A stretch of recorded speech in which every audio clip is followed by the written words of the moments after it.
C'est bizarre parce que en général, quand j'ai quelqu'un au podcast, Ouais. il y a un site web de la personne. Moi, j'en ai pas, moi. Il y a quelque chose quelque part qui me donne des guidelines à savoir qui a fait telle affaire, voici les chiffres. Puis des fois, il y a tellement de trucs que c'est quasiment décevant parce que je sais déjà beaucoup de choses sur la personne. Ouais. Tandis que toi, aujourd'hui, T'as pas beaucoup tu connais pas grand-chose, c'est on n'a bon. aucune idée, mon chum. C'est parfait. Fait que c'est ça. Ben, aucune idée. J'ai quand même lu, Ouais, j'ai trouvé ouais. des articles, des choses, mais tu sais, j'ai pas vraiment un OK, il a fait tant de courses, il a fait Ouais. telle chose. Fait que je trouve ça intéressant. Ouais. C'est un podcast. Puis j'ai un background un peu bizarre, tu vas voir. C'est ça. Fait que, on y va de même. Nicolas, merci d'être là. Ben, merci de me recevoir. C'est J'apprécie. vraiment cool. On s'est parlé, puis c'était étrange parce que tu as été à Portland 2-3 jours avant que j'y aille. Ouais. On était vraiment proches, puis tu me dis qu'avant, tu avais couru sur le Mont Ham, avant une de tes conférences, je pense que tu avais fait une couple d'années. Puis en auto, on a passé à côté du Mont Ham. OK. Bro, c'est pas le Mont-Royal, c'est là. Non, c'est pas pareil. Hein. C'est un méchant mont, là. Ouais. Quand tu as couru là-bas, t'es pas au sommet, là, t'entends? T'es pas au sommet, mais en fait, en gros, sur le Mont Hood, tu peux faire le tour qui s'appelle le Hood, Timberline. moi, j'ai dit Ham, hein, je pense. C'est pas grave. Mais ça s'appelle le Timberline Trail. OK. Donc, en gros, nous, on l'a fait. C'était un peu un type d'entraînement. Tu sais, pour l'entraînement pour le Tour des Géants. Ouais. Avec mon collègue Max Simard, là, en gros, on avait une conférence qui commençait le lundi jusqu'au mercredi. Puis on s'est dit, est-ce que, genre, on pourrait pas y aller une journée à l'avance, puis aller faire le tour du Mont Hood, là, genre, avec notre sac, notre partenaire du Tour des Géants, puis le faire. OK. Je me suis dit, bah, tu sais, on a toujours des plans de marde à deux. Ouais. On est connu, notre amitié est basée là-dessus. Là. Puis, donc, ça fait qu'on a fait ça. On a atterri à Portland à 3 heures. On a été chercher un char. On a été manger un burger et prendre une bière. Et on est parti au Mont Hood. On a commencé ça à 21h. On a fini ça à 13h. On a fait ça overnight. À 13h le lendemain. Tranquille. Après un vol d'avion qui dure 8 heures, parfait. Mais tu sais, c'était fait exprès. On voulait y aller sur la fatigue. Donc, se dire, on s'est réveillé à 5h. T'y vas, t'as le décalage de 3 heures. Et après ça, tu vas te taper, c'est 68 kilos avec 3000. C'est pas tant quand tu regardes, mais avec la fatigue. Ah ouais. Et en fait, le terrain était pas top parce qu'il y a eu des incendies l'année dernière. Donc, ça fait qu'il y avait beaucoup d'arbres qui étaient à terre. Ah. Et surtout, ce qu'on savait pas, c'est que c'est une montagne, un glacier. Là. Oh oui. On a dû traverser entre 10 et 15 rivières. Mais on s'entend, c'est des rivières de glacier. Là. L'eau était à, je sais pas, à 0 ou moins 10. Là. Tu sais, ça réveille à minuit là, quand t'es en plein. C'était quel mois que tu étais? Juillet. Ouais, début juillet. Okay. Tu sais, t'as de la neige là-bas encore. Ben oui, c'est ça, en haut, là. Tu sais, on a été à. Le plus haut que tu vas sur le Mont Hood, c'est à 2003, je crois. Puis là, il y avait encore de la neige. Quand on y était, nous.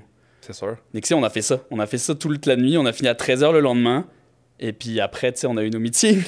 Moi, si j'avais fait ça, sûrement j'aurais pris une semaine m'en remettre. Tu comprends? Meeting, pas meeting, man, j'aurais pas pu. Tu sais, tu dis, c'est pas tant que ça quand tu regardes ça à la distance, mais tu sais, pour des gens comme moi qui courent pas, ouais. C'est genre gigantesque, mon chum. Là. Mais tu sais, il y a des années, moi, les plus grosses distances, c'était genre des 20 kilos, tu sais. Puis dès que je faisais un truc plus que 10, j'étais content. Je disais, j'ai fait 15 kilos, c'est cool. Maintenant, limite, ça devient la norme, mais tu sais, c'est parce que tu vas étape par étape. Tu peux pas, puis à l'époque d'aujourd'hui, surtout avec la COVID, avec les gens qui ont commencé à courir, c'est de plus en plus la pression limite des réseaux sociaux, de genre Strava, etc., de se dire, il faut en faire plus. Donc, il y a beaucoup de gens, puis moi, j'en coach en course à pied, là, qui partent de zéro et qui me disent, genre à la fin d'année, je fais un marathon. Je fais, tu pourrais, mais tu courras sûrement pas l'année prochaine, parce que tu vas avoir mal, tu vas te blesser. Exact. Tu sais, il faut y aller par étape, là. Puis deux choses. Ouais. Un, Strava, je l'ai mis sur mon téléphone cette année, quand je fais du vélo. Puis même, ça me met une pression d'en faire plus. Ouais. Mais c'est ça. C'est un peu le piège. Pour moi, c'est positif parce que je connais ma limite quand même. Fait quand...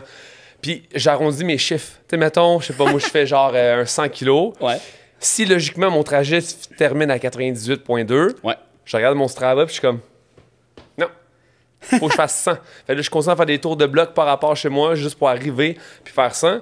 Mais je peux comprendre que pour des gens qui ont une pression de performance, qui sont des débutants, quelque chose, peu importe, ça peut faire en sorte qu'ils se poussent un peu trop. Puis tu vois des chiffres sur Strava. Mettons, moi, je suis aucun cycliste, à part deux de mes amis. Ouais. Parce que quand je regarde des chiffres de d'autres personnes, je suis comme, OK, je suis une vraie merde. Je suis pas capable d'atteindre même pas le tiers de ce qu'ils font. Là, ça me mettrait une pression négative. Fait que je pense que ça peut être utile si ça peut te challenger une petite affaire à faire plus, puis d'avoir un petit kudos. Mais à part, c'est ça. Quand je reçois 2-3 kudos, je suis comme bien. Mais c'est ça, il faut juste prendre en compte que c'est une pression qui peut être positive quand il y a vraiment des limites petites. Ouais. Puis tu sais, moi, je l'ai eu en 2019, quand j'ai fait Bromont Ultra. C'était mon premier 160 kilos. Puis tu sais, je l'avais bien fait. Mais l'été avant, j'avais fait le choix, puis le choix genre honnête, de ne plus rien mettre sur Strava. Genre, j'y allais plus. Je mettais juste mes sorties, mais je mettais tout en privé. Parce que je voulais plus y aller, aller regarder la pression du monde. Puis arrivé là, ça a été ma meilleure course à vie en ultra. Parce que je me suis mis zéro pression. J'ai rien regardé. Tu sais, je m'entraînais avec des gens, mais ce qu'il y a, c'est que tu es toujours à regarder. Tu dis, ah, lui, il a fait une semaine à 160. Ah, moi, cette semaine, avec la job, j'ai fait que 50. T'sais. Puis là, tu te sens mal. Puis là, tu te mets une pression négative. Puis le jour de la course, tu arrives, puis tu as des doutes. Tu te dis, ouais, je suis sous-entraîné. J'ai vu ses entraînements à lui. Il s'est très, très bien entraîné. T'sais. Donc toi, tu arrives déjà avec un petit désavantage par rapport aux autres. Parce que toi, tu n'as pas confiance en toi. Tu te dis... On dit toujours trust the process, mais là, en fait, tu le trustes pas. Parce que tu regardes les autres, tu te dis, ah man, je me suis pas assez entraîné. C'est ça qui est con. Strava est censé être une plateforme, un outil pour mieux performer, pour noter tout ce que tu as fait, calculer ton volume, etc. Mais ça devient un peu comme Facebook, Instagram, où tu tombes dans une réalité de je veux montrer aux autres ce que je fais. Ça devient super négatif. Ça peut être nocif. C'est juste à toi de savoir faire la différence entre ça et ça. Maintenant, moi, je n'ai plus cette pression-là. Tu sais, comme on disait tout à l'heure, arrondir et tout ça. Là. Moi, ça m'arrive de faire des 2 ou 3 kilos, des journées. Mais je me sens pas mal. Je me dis, tu sais, c'est le processus. C'est peut-être que genre, tu sais, là, après le Tour des Géants, j'ai fait des 5 kilos, des demi-heures, tu sais. Ah, c'est clair. Tu mets pas de pression, tu sais, t'attends. J'ai reçu au podcast une fille qui fait la natation. OK. Puis, grosso modo, Aurélie, ce qu'elle faisait, c'est qu'elle met pas ses chiffres nulle part. OK. Puis, il y a plein d'autres filles de natation qui, eux, prennent toujours en photo leur record, leur temps, les trucs, mais elle fait rien. Mais elle voit les chiffres des autres, tu sais. Fait qu'elle peut avoir la motivation de pousser plus parce qu'elle a vu l'autre, mais elle arrive au jeu, puis il n'y a personne qui sait ce qu'elle fait. C'est ça. Aucune idée. Elle va être vraiment bonne, on n'a aucune idée. Mais tu sais, t'as plein de pros qui font ça. T'as plein de pros en trail qui les mettent pas, qui mettent 0 entraînement. Puis tu sais, t'arrives là, tu te dis, man, es-tu prêt? As-tu été blessé? Ouais, c'est ça. Mais tu sais, c'est chacun un peu son école, puis de savoir est-ce que je suis quelqu'un qui peut gérer la pression ou pas la gérer. Mais tu sais, c'est quand même con à notre niveau de se mettre de la pression. On reste amateur, tu sais, ça doit être du plaisir à la base.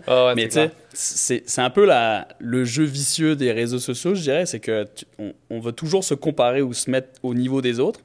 Alors que normalement, tu sais, il faut juste se focaliser sur soi-même. C'est selon les sports qu'on fait. Tu sais, par exemple, l'ultra, la seule raison pour laquelle tu te mets sur la ligne de départ, c'est pour toi et c'est pour finir. Tu peux pas te comparer aux autres. Tu sais, c'est tellement des épreuves différentes et différent de la route, que tu peux le finir, tu sais, sur une course, tu peux la finir en 23 heures, et l'an prochain, s'il pleut et tout ça, tu peux finir ça en 30, tu sais.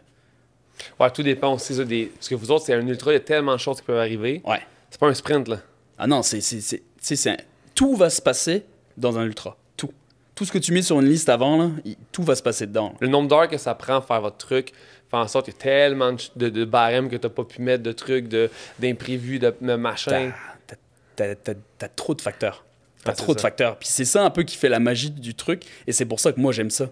Je suis un gars qui adore résoudre genre les petits problèmes. T'sais. Donc si j'arrive dans un ultra, moi, je vois ça comme un puzzle un peu, un casse-tête. Là, puis je suis genre, OK, si par exemple, j'arrive plus à m'alimenter, qu'est-ce que je fais? Puis là, tu rentres en mode, je résous le truc. Là. Ouais, OK, solution. je peux plus manger de solide. Qu'est-ce que je fais? Ah tiens, je vais sauter au liquide, on va voir si ça passe. Puis si ça passe pas, bah, après tu vois. Puis souvent, c'est l'abandon. Là. Mais tu sais, c'est ça un peu les joies de l'ultra trail, c'est vraiment un casse-tête là, que tu vois ce que tu as envie de faire avec. Ah, c'est vraiment nice. Mais là, pour que les gens comprennent, tu es évidemment un athlète d'endurance, tu fais des ultramarathons, tu as fait le Tour des Géants, que je veux qu'on parle tantôt parce que c'est insane. Tu es coach aussi parce que là, j'ai une de mes auditrices, Diane.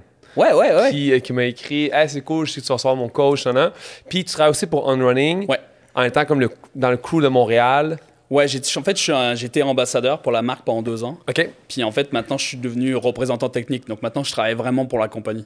Avant, je représentais juste la marque dans des événements, puis dans la vie quotidienne. On a du gear, puis on allait dans des courses avec le gear on. Ouais. Mais maintenant, je travaille vraiment pour la compagnie en elle-même. Là. Fait que quand t'étais à Portland, une couple de semaines, c'est par rapport à ça? Ouais, exact. Fait que tu vas dans des magasins, tu vas dans des places, puis tu démontes les produits, tu montes en gros, ma job à moi, moi, je couvre un très gros territoire quand même. Je couvre d'Ottawa jusqu'à Halifax. Puis en fait, moi, ce que je fais, c'est que je vais dans les boutiques, puis je forme le staff. Donc, que ça soit sur la technicité des chaussures, technicité des vêtements, puis aussi sur l'histoire de On, nos missions aussi pour le futur de la marque. Et ensuite, bah, je fais des démo runs. Donc là, en gros, je vais dans les groupes de course, je mets ma tente, je fais essayer des souliers à tout le monde.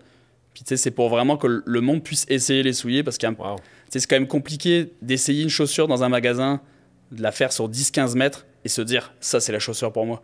Ouais. Donc moi, je préfère aller dans les clubs de course, la faire essayer, la personne, elle l'a en temps réel, elle l'utilise pendant, je sais pas, 5-10 km, elle revient, puis là, elle peut se faire un petit aperçu du soulier, tu sais. Ouais. Se dire, ok. C'est la bonne paire ou non. Ou... Exact, c'est taille, fit, pronation, pas pronation. Puis ensuite, ouais, c'est ça, c'est ma job en général. Comment tu trouves un travail comme ça? Parce que vu comme ça, pour un coureur, ouais. C'est hot. Est-ce que tu me disais, Mike, t'es payé, aller dans des gyms, essayer des vêtements d'entraînement, puis tu montes ça. Moi, je serais comme, ben là, maintenant, tout de suite. Ben, tu sais, ça, moi, j'adore la marque. Je l'ai représenté pendant 2 ans, puis c'était toujours un peu dans le coin de ma tête. Puis mon meilleur chum, Max, qui était rep pour la marque, en fait, lui, il a juste eu une promotion, puis le poste s'est ouvert, tu sais. Donc, moi, je me suis juste jeté dessus parce que ça. Tu sais, moi, je suis un gars, puis c'est ça qui me manquait. Quand j'étais dans les boutiques, c'est le contact avec les gens, tu sais. Parce que oui, je fais des compétitions, tout ça, mais j'aime bien genre être avec les gens, puis tu sais, parler de courses, parler de chaussures, etc. Donc quand ce poste-là s'est ouvert, je me suis dit, hey, ça relie 2 de mes passions, là. Le monde et le gear. Ah ouais, genre, puis tu sais, c'est une compagnie super hot, là, puis je me suis dit, allez, on va sauter sur l'occasion, puis tu sais, ça fait 4 mois maintenant que je travaille pour eux, puis tu sais, pour vrai, c'est excellent, tu sais. C'est fou, raide, man. Ouais, tu disais un cycliste que jour au lendemain, il est habillé par Map ou je sais pas trop, puis là, man, n'importe qui dirait let's go tout ça, je suis prête, là. Ouais, c'est ça, tu sais. C'est fou, raide. Je suis un peu comme le Père Noël, tu sais. Je vais en boutique, puis tout le monde est toujours content de me voir. Ouais. Donc, tu sais, c'est cool, tu sais, t'arrives, tu parles de gear toute la journée. Moi, je me réveille le matin, là, j'ai jamais de me dire, ah, attends, aujourd'hui, j'ai pas envie d'aller travailler, là. Ouais. C'est toujours le fun. Si on parle, avant qu'on parle du Store des Géants, je veux qu'on parle de ce que tu as fait. J'ai vu un article, je pense, dans le Journal de Montréal ou RD, je suis sûr, par rapport à un 160 kg que tu as couru dans Montréal pour ramasser des fonds, etc. Parle-moi de ça. Quand j'ai lu ça, j'ai fait un gars tout seul ramasse de l'argent en faisant ce qu'il fait, courir. Je dis pas que c'est pas challengeant, là, mais juste que, tu sais, quand tu es une personne qui a une petite idée pour pouvoir bien faire, t'as la preuve qu'on peut ramasser 4000... 4005, Raconte. Tu sais, on pas longtemps parce encore une fois, avec Maximard, tu sais, lui, à l'époque, il était rep pour On, puis en fait, il y a un de leurs employés qui avait fait la même chose en Floride. Sauf que lui, il avait fait d'un point A à un point B. C'était un truc rectiligne, donc c'était pas chiant à faire. Tout a tourné en rond, toi. Ouais, moi, je l'ai rendu chiant. Ah, c'est l'enfer, ça, man. C'est l'enfer, ça. Puis, tu sais, on s'est dit... Tu sais, moi, toute ma famille travaille dans le milieu hospitalier. Donc, on s'est dit, tu sais, ça serait une bonne chose de genre relier ma passion avec les gens que j'aime. Donc, je me suis dit, je vais le faire. Puis, en plus, à ce moment-là, je travaillais encore pour la maison de la course. Donc, je savais qu'à ce moment-là, tu sais, tout le monde avait besoin d'aide, tu sais, d'une manière ou d'une autre. Et... tu sais, je voulais vraiment que ça soit un cercle, donc redonner à tout le monde. Donc on s'est dit, tu sais, le personnel hospitalier en ce moment, il a vraiment mal. Les boutiques en ce moment, elles ont vraiment mal. Qu'est-ce qu'on pourrait faire, tu sais, et à notre échelle? Donc je me suis dit, hey, pourquoi faire? On ne courrait pas genre 160 kilos. Puis ça, tu sais, le 160 kilos, il était un peu symbolique là, parce que j'avais couru le Bromont Ultra juste avant. J'avais genre une super belle course et je me suis dit, hey, 160 kilos, ça fait du sens, ça serait cool de le faire. Mais c'était une erreur, là, j'ai eu mal au corps pendant genre 2 mois. Là, mais... 160 kilos sur l'asphalte, mon malade. C'est ça l'erreur. Tu mets en trail 160 kilos, maintenant, plus aucun problème. Sur l'asphalte, c'est vraiment pas conseillé. Ah non, c'est clair, man. Les impacts, etc. Même avec des hanches dans les pieds, ça... Ouais, même avec tout ce que tu veux, là, non, il n'y a rien qui passe. Puis tu sais, on s'est dit ça, puis ça a pris... tu sais, l'idée a pris de l'ampleur. Hein. On a commencé à en jaser, puis on s'est dit, tu sais, comment on pourrait mettre ça en place? Donc on a mis en place, tu sais, une page GoFundMe. On s'est dit, puis ça a commencé à circuler. Hein. Le monde commençait à en parler, des médias qui ont commencé à me contacter, etc. Puis je fais, tu sais, on va essayer de rendre ça cool, entre guillemets. Donc ce que j'ai fait, moi, c'est que je voulais rendre ça un peu drôle à suivre pour les gens qui suivaient l'aventure. Donc en gros, toutes les heures, je faisais une interview avec quelqu'un qui m'inspirait. Donc j'ai réussi à avoir des gens... Oui, c'est ça, je viens de comprendre. Donc tu sais, j'ai eu des gens comme Mathieu Blanchard, Anne Champagne, puis après j'ai eu des personnalités. J'ai eu Dominique Arpin, j'ai eu Patrice Bernier, l'ancien capitaine de l'Impact. J'ai eu Vincent Détouche, un commentateur de TVA Sport. Tu sais, j'ai eu des gens comme moi, ils m'inspiraient. Puis tu sais, ça a aidé à faire passer le temps. Là. on a eu les lives, genre, je pense, de 9h à 17h. Puis toutes les heures, j'avais quelqu'un. Ton live? Mon chum Maxima, en vélo. Courait. En vélo. Donc, moi, j'avais genre le casque. Puis, tu sais, moi, je voyais rien. Moi, je courais, en fait. Donc, j'entendais les gens qui me parlaient. Puis, tu sais, on parlait, genre, c'était des conversations de 15 à 20 minutes, là. Mais tu sais, c'est le fun. Parce que, genre, tu sais, parlais avec Patrice Bernier de soccer pendant 20 minutes pendant que je cours, tu sais. J'étais genre, yes, c'est cool. T'oublies que tu cours 160 kilos sur l'asphalte. Puis, tu sais, après, puis c'était quand même au début de la pandémie, on était quand même encore très restrictif sur, genre, les rassemblements, etc. Mais le truc, ça a pris de l'ampleur, tu sais. Donc, il y a du monde qui commençait à venir pour courir. Donc, des fois, tu sais, on avait des groupes de genre 15-20 personnes. Tu courais avec toi? Ouais, tu sais, on essayait de s'espacer. Mais tu sais, c'était tous des chums à moi qui venaient. Tous des chums de la communauté qui venaient courir avec moi. Puis tu sais, ça s'est quand même terminé à 3h du matin. Là, et j'avais encore des chums qui étaient là avec moi à 3h du mat. Wow. Puis tu sais, dans ma rue, ils avaient dessiné, à partir de 100 km, ils avaient dessiné toutes les dizaines. Ouais. Et à chaque fois que je passais, ils en barraient une. Tu sais, j'ai une belle photo souvenir de juste moi à la fin qui est genre mort sur la ligne d'arrivée, mais avec toutes les distances qui sont cochées à la craie. Là. C'est fou ça. Puis tu sais, après ça, ben, tu sais, c'est quand même, ça a retombé. On a été acheter toutes les cartes cadeaux, puis on a été dispatcher ça aux hôpitaux, en fait, qui étaient les plus touchés, tu sais. Donc, genre, Verdun, il y avait Saint-Justine, il y avait le CHUM. Puis, en gros, toutes ces cartes-là étaient pour des shops locales. Donc, c'était Maison de la course, la boutique Endurance et la boutique Courir. Ah, wow. Donc, c'est ça a quand même été 4500$. Puis, tu sais, on était contents parce que ça donnait 1500$ de revenus garantis pour chaque boutique. Mais tu sais, à notre échelle, c'est le petit geste qu'on a fait. T'sais. Plus de cadeaux à plein de personnes qui méritaient quand même beaucoup. Là. Ouais. C'était ça le projet. Là. Ce qui est fou de pouvoir faire un sport pour ramasser des fonds me rend aussi nerveux dans la mesure où, tu sais, cet été, j'ai fait un 1000 kg de vélo avec des amis, cossins. Ça s'est bien terminé, c'est bien passé. Moi, je savais que le 1000 kg, on allait le faire, c'était sûr. C'était pas une question. Je suis même pas dans le doute. Puis là, j'ai le goût de recommencer à faire des trucs comme ça, mais je me dis, si je mets la barrière, pas la barrière, mais la barre trop haute, puis je l'atteins pas, puis j'amasse des fonds, je vais me sentir vraiment mal. Fait que, t'as-tu cette peur-là dans le 160 km ou non? Ben, tu sais, moi, je suis un gars très tête de cochon. Là. Puis, tu sais, c'est sûr que j'ai eu très, très mal. T'sais, tu m'avais vu au 130e kilo, là, j'étais vraiment mal. Mais j'ai jamais eu aucun doute de me dire que je me rentrais à la fin. Je m'y serais rendu en marchant, parce que t'as mis la barre... En fait, t'as-tu mis un délai de temps ou non? Pas de temps. OK, c'est ça. Zéro temps, moi, je vais juste le compléter, tu sais. Ah, c'est ça. À Bromont, j'avais fait 23h30. Ouais. Tu sais, je savais que sur l'asphalte, sans déniveler, ça me prendrait moins de temps, tu sais. Ouais, c'est sûr. Mais l'erreur qu'on a faite, c'est qu'on est parti trop vite au début. Tu sais, les 35 premiers kilos, j'étais avec mon chum Alex, là, puis il était venu me rejoindre à 5h du mat, puis... Tu sais, on roulait, mais en fait, en regardant les temps après, je me suis dit, man, c'était une erreur, là, rouler à 5,30 les 35 premiers kilos, alors qu'il m'en restait 125 derrière, là. Mais tu sais, c'était le fun parce que ça a réuni beaucoup de monde à un moment où on était quand même assez confinés. Ouais. Donc, ça a donné, tu sais, une petite bouffée d'oxygène à pas mal de monde là, qui était sorti. Je me rappelle toujours, au début, je faisais vraiment une boucle de 5 kilos. C'était quand même chiant, là. Puis, tu sais, je l'ai fait pendant 80. Puis en fait, au bout d'un moment, il y a un de mes chums, Pierre-Michel, qui est venu. Puis tu sais, il a 2 petites filles, là, puis 2 petites filles bien actives. Là. Puis il est venu courir avec nous, puis il m'a dit, tu sais que ça m'a fait du bien. Là. Genre, c'est la première fois que je sors de mon quartier depuis le début de la pandémie. Là. Puis avec sa poussette, avec sa petite fille dedans. Là.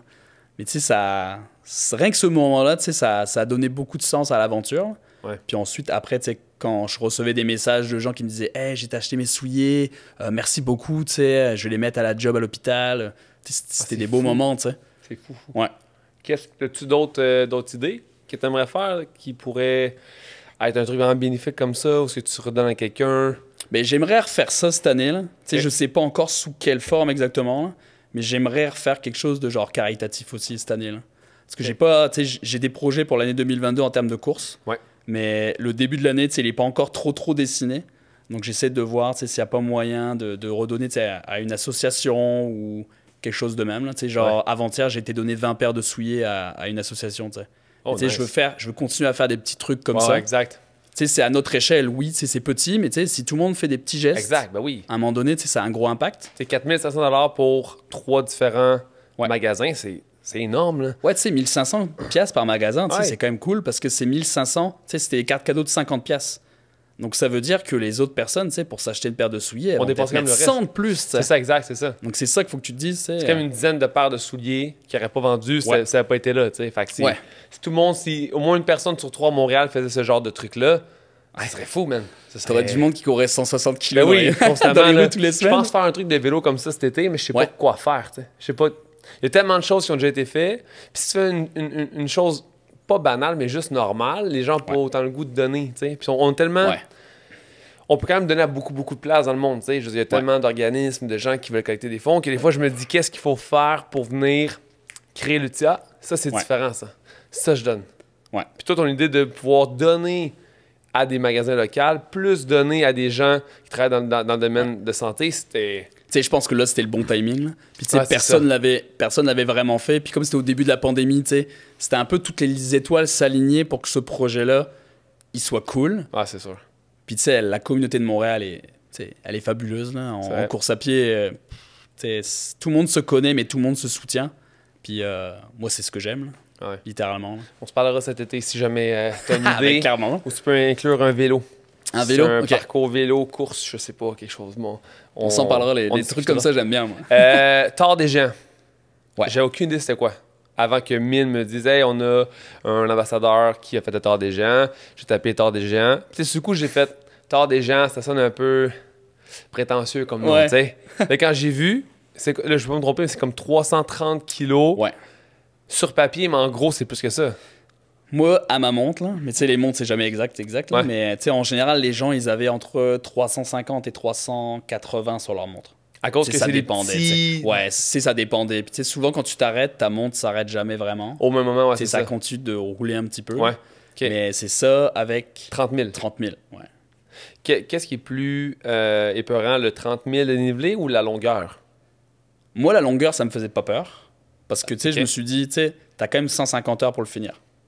Mais moi, c'était le dénivelé négatif qui me faisait peur. OK, il y a un maximum de temps avec lequel tu peux le finir. T'as 150 heures pour le finir. Wow.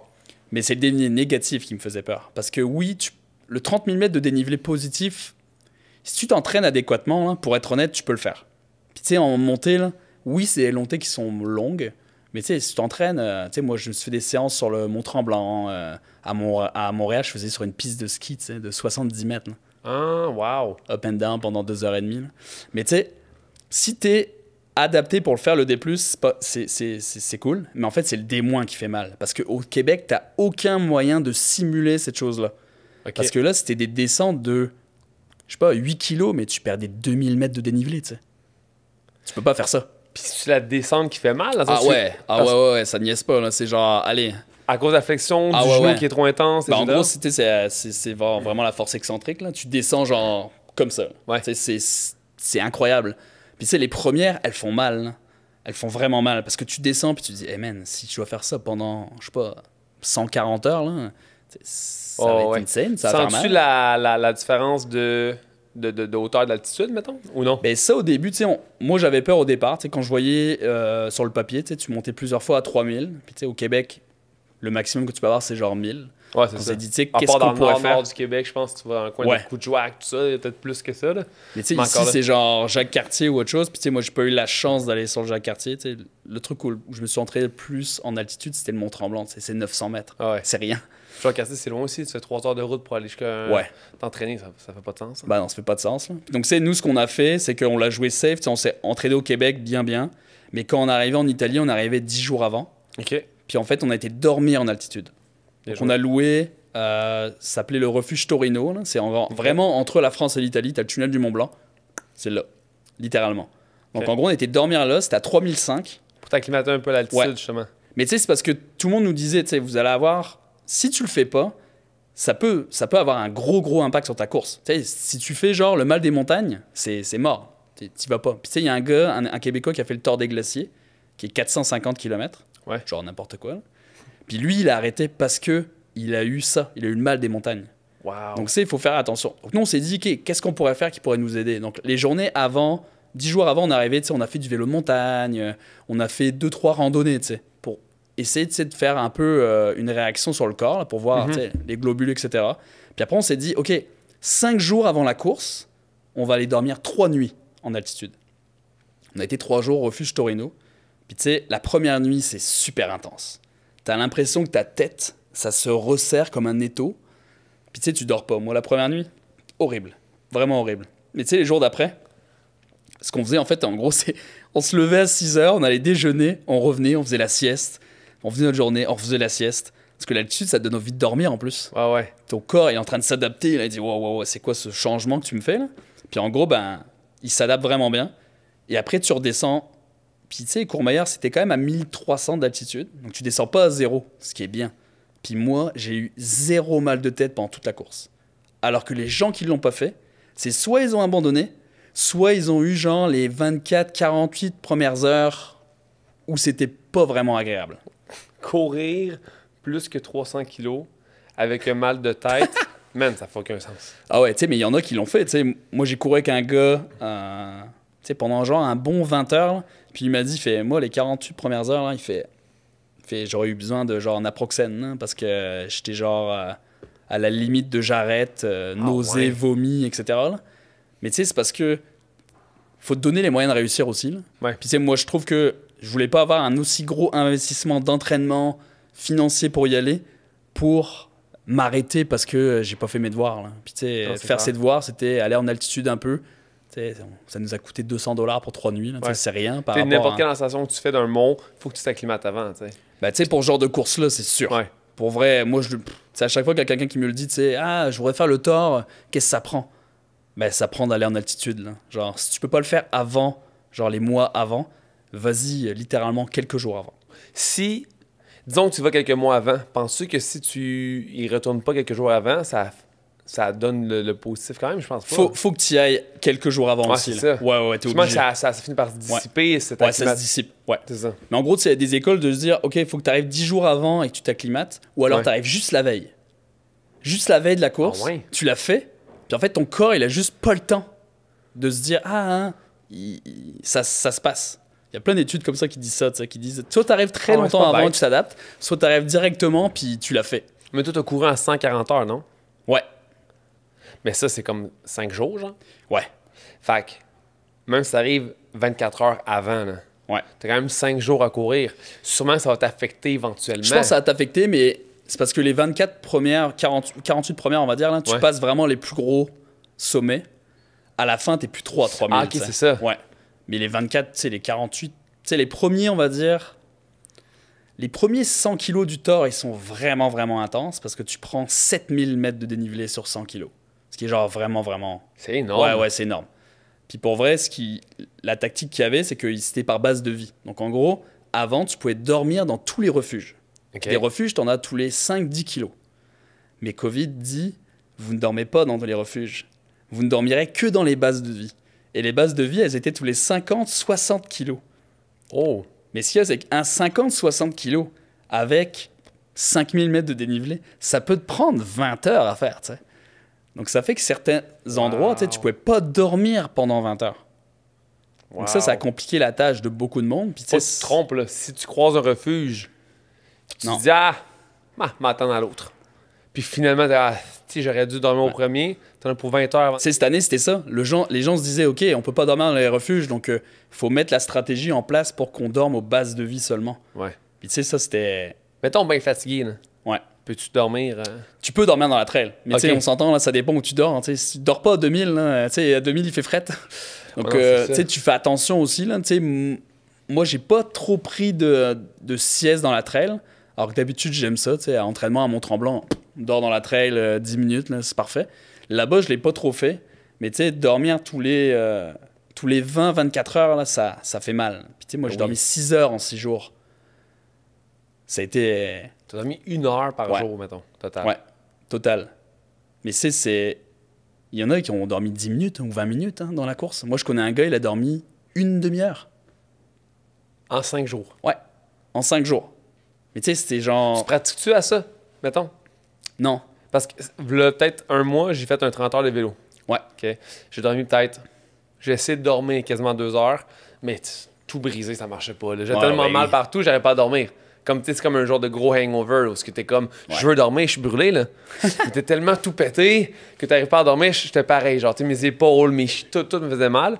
Puis je me disais, est-ce que j'aurais dû me pratiquer à faire du sport s'endormir quelques semaines avant pour voir, OK, quand, mettons, je suis rendu à 20 heures, 30 heures s'endormir, est-ce que je peux encore faire du vélo? Ouais.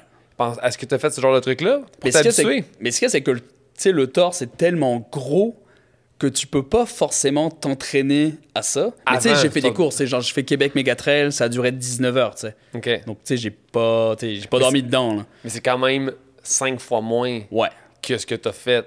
Fait que mais tu peux pas, genre, s'entraîner pour le sommet pour un aussi gros truc. Tu peux pas. tu vas te briser avant, de toute façon. Mais ce qu'il y a, c'est que le corps, c'est une machine extraordinaire. D'accord. Le cerveau, c'est pareil. Puis en gros, moi, on m'avait dit, le Thor, les 48 premières heures, tu vas te sentir comme une grosse marde. Puis c'est ce qui est arrivé. Parce que pendant 48 heures, ton corps, il se dit, hey man, il faut que je dorme, là, parce que je suis fatigué. Là. Puis en fait, à partir d'un moment, ton corps, il se dit, ah, ok, donc on fait ça. C'est ça qu'on fait, là. On court, on dort pas. D'accord. Donc en fait, il fait ça, il s'adapte. Il se dit, ok, on fait ça. Bah voilà, on dormira quand on dormira. Puis dès que je dormais, si je dormais 1 heure, je dormais comme ça. Je posais ma tête, clac, terminé. Au revoir. Ah, mais c'est sûr, t'as pas dormi depuis 48 heures, tu comprends ce que je veux Mais tu sais, dire? c'est fou parce que le corps, tu sais, il y a des fois, tu sais, vers la fin, là, je pense que j'ai pas dormi pendant les dernières 24 heures, tu sais. On s'entend, ça faisait 115 heures que je courais. Mais les dernières 24 heures, tu sais, j'ai pas été fatigué, tu sais. J'avais mal, oui, j'avais mal, c'est sûr. Mais j'étais pas fatigué. Donc, tu sais, quand je suis arrivé, c'est une histoire drôle. Je finis la course, je suis rentré à l'hôtel, j'ai pris ma douche et je suis allé déjeuner en bas avant d'aller dormir. Wow. Donc j'ai pris le temps de descendre, d'aller manger avec tous les Québécois le petit déjeuner et après de me dire, bon, bah, tu sais, là, je vais aller dormir. Tu te disais, il faut que j'aille dormir parce que c'était pas si. Mais tu sais, je suis allé dormir, mais ça a été comme si c'était un coma. Là, j'ai dormi pendant 4 heures et en fait, quand je me suis réveillé, parce que j'ai fait exprès de mettre mon réveil à midi pour me dire, faut que je garde une constance dans mes repas. Faut pas que je sois décalé. Faut pas que je me réveille à 17 h à me dire, ah man, j'ai pas mangé ce midi. Ouais. T'as tellement un déficit calorique qu'il faut que tu t'engraisses, limite. Là. Ça, c'est mon autre question. Là. Ouais. Ben, en fait, j'ai 3 questions. Tantôt, tu as parlé de sacrifice financier et d'entraînement. Ouais. Je conviens là-dessus. Mais là, ma question, c'est, tu perds du poids. C'est ça qui a été incroyable là-dessus. C'est que je finis la course. Tu sais, j'avais maigri, là. Tu sais, moi, je le voyais. Tu sais, physiquement, là. Tu sais, je suis pas un coureur atypique, là. Je suis pas genre six-pack très fin. Mais t'es quand même musclé, comme Ouais, mais tu sais, genre, moi, j'ai. Je veux tes cuisses. Je veux tes cuisses une fois, je vais. Ah, les cuisses, ouais, c'est. Bonne cuisse pour un ultra. En général, plus petit. Mais je fais beaucoup de Zwift, c'est pour ça. Ah, ok, c'est ça, ouais. Mais tu sais, je pensais que j'allais maigrir beaucoup en poids. Ouais. Mais tu sais, en me regardant, je faisais, man, j'ai au moins perdu. Puis moi, on m'avait dit, tu verras, le Thor, tu peux perdre entre 5 et 8 kilos. Je fais, ok. Ouais. Donc, tu sais, moi, je fais ça. Je me regarde, je suis, bah, c'est sûr que j'ai perdu ça, là, tu sais, 5-8 kilos, facile. Donc, tu sais, oui, j'ai mangé un petit peu les 3 jours après. Mais quand je suis rentré au Canada, là, je me suis pesé 1 kilo en moins. 1 kilo. Alors que j'avais des mollets de poulet. Oh, genre, ouais. mon entourage me regardait, puis j'étais connu pour avoir des bonnes cuisses, des bons mollets, puis ils me font « Man, sont où tes mollets? » Puis je suis « Ben, c'est parti, mais ce qu'il y a, c'est que j'ai pas perdu de poids. » Donc, en gros, le corps, je pense qu'il est tellement en déficit calorique à un moment donné qu'il va puiser très, très loin, très, très loin. Puis en fait, tu maigris, tu sais, il va puiser dans tes muscles, limite. Moi, j'étais là, man, il me manque mes mollets, là. Donc là, c'est mieux, j'ai récupéré, mais... Les gens qui perdent du vite, ça n'a pas de sens. Ouais, tu sais, 5 à 8 kilos. Maintenant, c'est normal, tu cours pendant le nombre de calories. Sais-tu combien de calories tu peux perdre? Mais tu sais, tu peux pas, en plus, tu peux pas compenser. C'est impossible de compenser. Tu peux manger comme un gros cochon, mais tu pourras jamais compenser ce que tu perds sur ce genre de course-là, tu sais. Un 160, oui, tu peux le compenser. C'est facile. Mais ça, c'est parce que tu dors pas, donc ton corps, il peut jamais récupérer. Puis là, tu sais, tu manges jamais assez, tu bois jamais assez. Parce qu'il y a des endroits, c'est genre, allez, 15-20 kilos. Mais tu sais, ça va prendre peut-être 6 heures à faire. Là. Si t'as 2 flasques, là, ça va vite. Hein. Quelques bars en même temps, quelques gaufres, puis t'es, ah bah voilà. Ouais, je suis totalement en déficit calorique. Puis ça fait que, tu sais, ouais, j'avais été étonné. Bah, ok, j'ai pas perdu de poids. Moi, j'y allais pour retrouver un six-pack. Ça n'a pas marché. Si on parle de sacrifice financier. Ouais. Parce que quand tu vas là, t'es pas payé. Non. Puis tu sais, ça, c'est une course d'une ville. Donc tu sais, moi, je me disais, oui, je veux faire le Tour des Géants. T'sais. Puis tu sais, ça allait un peu dans la continuité de ce que j'avais fait. T'sais. J'avais fait des 160, puis là, je me suis dit, tu sais, ça, c'est la continuité. C'est le même niveau que genre l'UTMB, quand même un petit peu plus gros en termes de volume dessus. Là. Ouais. Mais tu sais, je me suis dit, si je le fais, c'est sûr que ça va coûter de l'argent. Puis c'est sûr que... L'Ultra Mont-Blanc, là, juste pour venir, versus ce que tu as fait. Ben, c'est pas 300, non. Ben, le Tour du Mont-Blanc, là, l'UTMB, c'est 170 kilos avec 10 000. Puis en donnant plein de respect aux gens qui font l'UTMB, moi, on rigolait avec les gens qui faisaient du tort. On disait, l'UTMB, c'est une autoroute. Là. Genre, cette course-là, c'est une autoroute. Tu sais, c'est pas technique, c'est quand même roulant. Tu sais, les gars qui finissent ça, le 170 km avec 10 000, ils font ça en 20 heures. Tu sais, c'est des fucking machines. Wow. Mais tu sais, c'est pas technique comme genre le Thor. Je me trompais avec le Swiss Peak. Swiss Peak, voilà. Ben, ça, c'est très technique. OK, c'est ça. Ouais. OK. Retour financier, voilà. Donc, c'est une course de ville. Mais ouais, tu sais, c'est quand même... Tu dépenses ça de ta poche, en fait. Ouais. Mais tu sais, c'est quand même très cher parce que tu as les frais d'inscription, mais après, tu sais, tu as l'hôtel à payer là-bas. Puis tu sais, nous, on avait fait le choix d'y aller 10 jours avant aussi. Puis nous, on a eu quand même un très bon accueil par les personnes là-bas. C'est parce que tous les Québécois, à chaque fois qu'ils vont faire le Tour des Géants, ils vont à cette place-là. Okay. Donc la femme a été super smart. Elle a dit, pendant que vous faites la course, je vous charge pas votre chambre. Wow. Genre, je mets vos affaires de côté. Et dès lors que tu finis ta course, tu as une chambre de libre. Donc que tu t'abandonnes au bout du 2e jour ou au bout du 6e, tu auras une chambre quand tu vas rentrer. Donc c'est que ça a quand même coupé un peu le budget hôtel. T'sais. Moi, au début, je m'étais tablé sur, je sais pas, j'avais mis 1700 $ d'hôtel. Ouais. Puis en fait, ça l'a quand même coupé. Quand même. Mais tu sais, tu as l'hôtel, tu as l'avion, tu as les tests aussi, parce qu'il faut te faire tester aussi pour Covid, pour l'aller et le retour. Donc on a eu ça. Mais là, l'inscription 1300 $ canadiens. Pas euros. Une chance, heureusement. Même à ça. Mais ouais, tu sais, ça, c'est quand même beaucoup. Tu sais, oui, l'organisation est cool, mais tu sais, genre la nourriture, etc., c'est quand même rudimentaire. Tu sais, il n'y avait rien de très, très spécial ou qui peut-être justifiait ça. Ouais, c'est ça. Mais tu sais, puis surtout que il n'y avait pas les refuges comme d'habitude. Tu sais, donc en gros, on dormait dans les bases de vie, mais tu sais, c'est quand même cher. Mais tu sais, les courses comme ça, c'est cher en général. Combien il y a de participants? Ben, d'habitude, c'est 1000. Puis cette année, tu sais, avec la Covid, il y a quand même pas mal de monde qui ne sont pas inscrits. Donc ça a tombé à 700. Puis d'habitude, c'est par tirage au sort. Donc tu as quand même... Tu sais, t'as 50% de chance d'être pris la première année. Puis cette année, il y avait tellement moins de personnes qu'ils ont quasi pris tout le monde. T'sais. Là, au niveau de l'inscription, là, quand faut que tu fasses une course pour prouver que tu peux être choisi? Quand ça fonctionne? Je crois que c'était un 160. Il fallait que tu fasses un 160 ou un 100 et plus. Je me souviens plus. Mais ouais, tu devais prouver que tu avais déjà fait une course avant, qui soit dans ces mais t'arrives top 3 même pas, ou ça prend l'importance? Non, même pas. Non, faut que tu aies complété. Ouais, c'est la seule chose qu'ils te demandent. T'sais. OK. Mais tu sais, c'est parce qu'ils te font quand même confiance. Là. Ils savent que si tu as fait un marathon, tu vas pas te pointer à faire ça. Là. Je comprends. Puis tu sais, sur la ligne de départ, tu sais, des fois, tu vas à des courses, tu sais, tout le monde se check, là, tout le monde se regarde. Là, tu y allais, là, c'était... Tout le monde se regardait, puis tout le monde se disait, OK, là, tu sais... C'est pas des vrais, entre guillemets, là, mais il y a les gens vraiment qui ont déjà fait des choses avant qui sont là. Puis ça te met pas un peu de pression? Parce que moi, l'objectif premier de ça, c'était finir. J'avais aucun objectif de temps en tant que tel. Tant que c'est en bas de 150, c'était... Mais moi, je voulais finir. Puis c'est sûr que dans le coin de ma tête, je m'étais dit, je pense que je suis capable de le faire en dessous de 120 heures. Puis tu sais, j'étais capable. J'étais sûr de pouvoir le faire en dessous de 120. T'sais. Puis il m'est arrivé une bad luck dedans. Là. Mais j'étais sûr que je pouvais le faire en dessous de 120. Mais c'était finir. C'est tellement gros, et tellement immense que tu peux pas avoir de prétention de te dire je vais faire ça, à part si tu l'as déjà fait avant et que tu connaisses la bête. T'sais. Ouais, c'est ça. Est-ce que tu leur ferais? Ça, c'était... Tu sais, ça a tellement fait mal, puis ça a tellement puisé, là, parce que, on va s'entendre, tu sais, moi, ça m'a pris, j'irais 2 mois et demi avant de reprendre le goût de courir. Wow. Je pouvais courir. Mais le goût de courir, il a juste disparu. En gros, j'ai fini ça, tu sais. Après, j'ai repris la course, on va dire, 1 mois après. Parce que j'avais des pieds de femme enceinte, là. Je sentais plus mes orteils. J'ai commencé à ressentir mes orteils il y a 3 semaines. Genre, je touchais le bout et je sentais rien. C'est tellement tes ongles vont taper au bout de ton soulier, tu sens plus rien. Tu sais, après, t'as l'envie. Puis tu sais, ça qui est un peu bizarre, c'est que d'une personne à une autre, ça va être très, très différent. Il y a des gars qui ont fait le tort avec moi, qui ont été courir un 160 kilos 3 semaines après. Tu sais, ils l'ont pas complété, ils l'ont abandonné. Mais tu sais, rien que l'idée de se dire, je me suis mis dans une zone d'inconfort terrible pendant 5-6 jours. et que tu aies envie de te remettre dans cette zone-là, ce qu'ils appellent la pain cave, là, 3 semaines après. Moi, je me suis dit, man, c'est insane. Moi, j'ai même pas envie de mettre ta paire de souliers. Là. Moi, je suis allé à cet événement-là, en plus, à Bromont. Puis, tu sais, les gars me parlaient, et puis je faisais, ouais, j'ai pas envie de courir. Là. J'étais inscrit, en plus. Hein.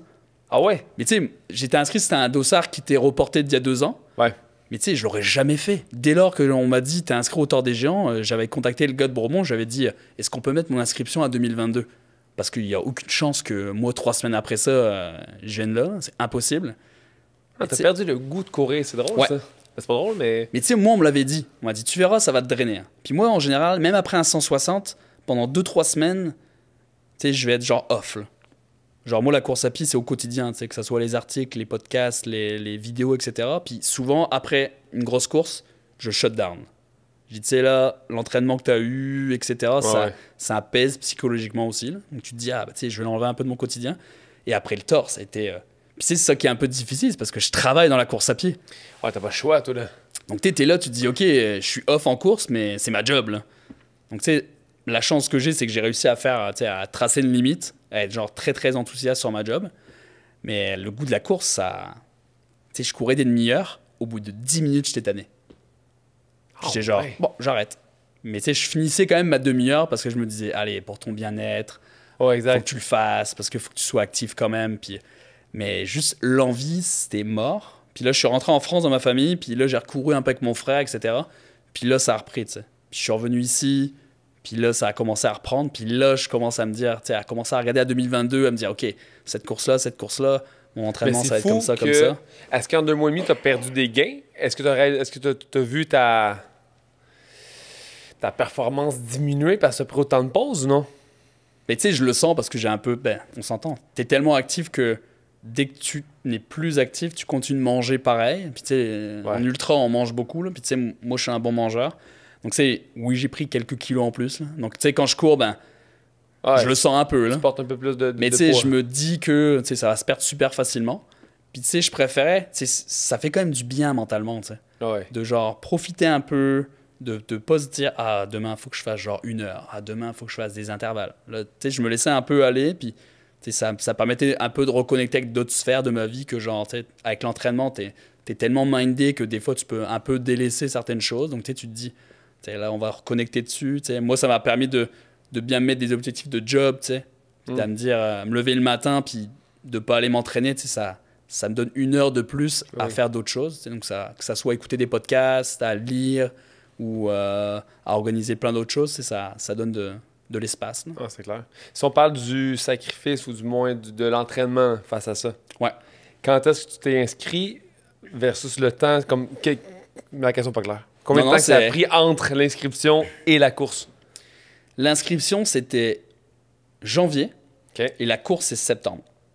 Ça te laisse un énorme bloc parce que c'est quand même dur de se dire je m'entraîne pour une course en septembre alors qu'on est en janvier. Puis tu sais, tout le monde va se dire ah bah non, tu sais, en entraînement, souvent c'est en bloc, tu sais, c'est des blocs courts, c'est des blocs de 12 à 16 semaines. Tu sais, pour les personnes qui font des marathons de route, souvent c'est ça. 12-16 semaines, c'est un bon bloc. Là. Sauf que là, c'est 8 mois, tu sais.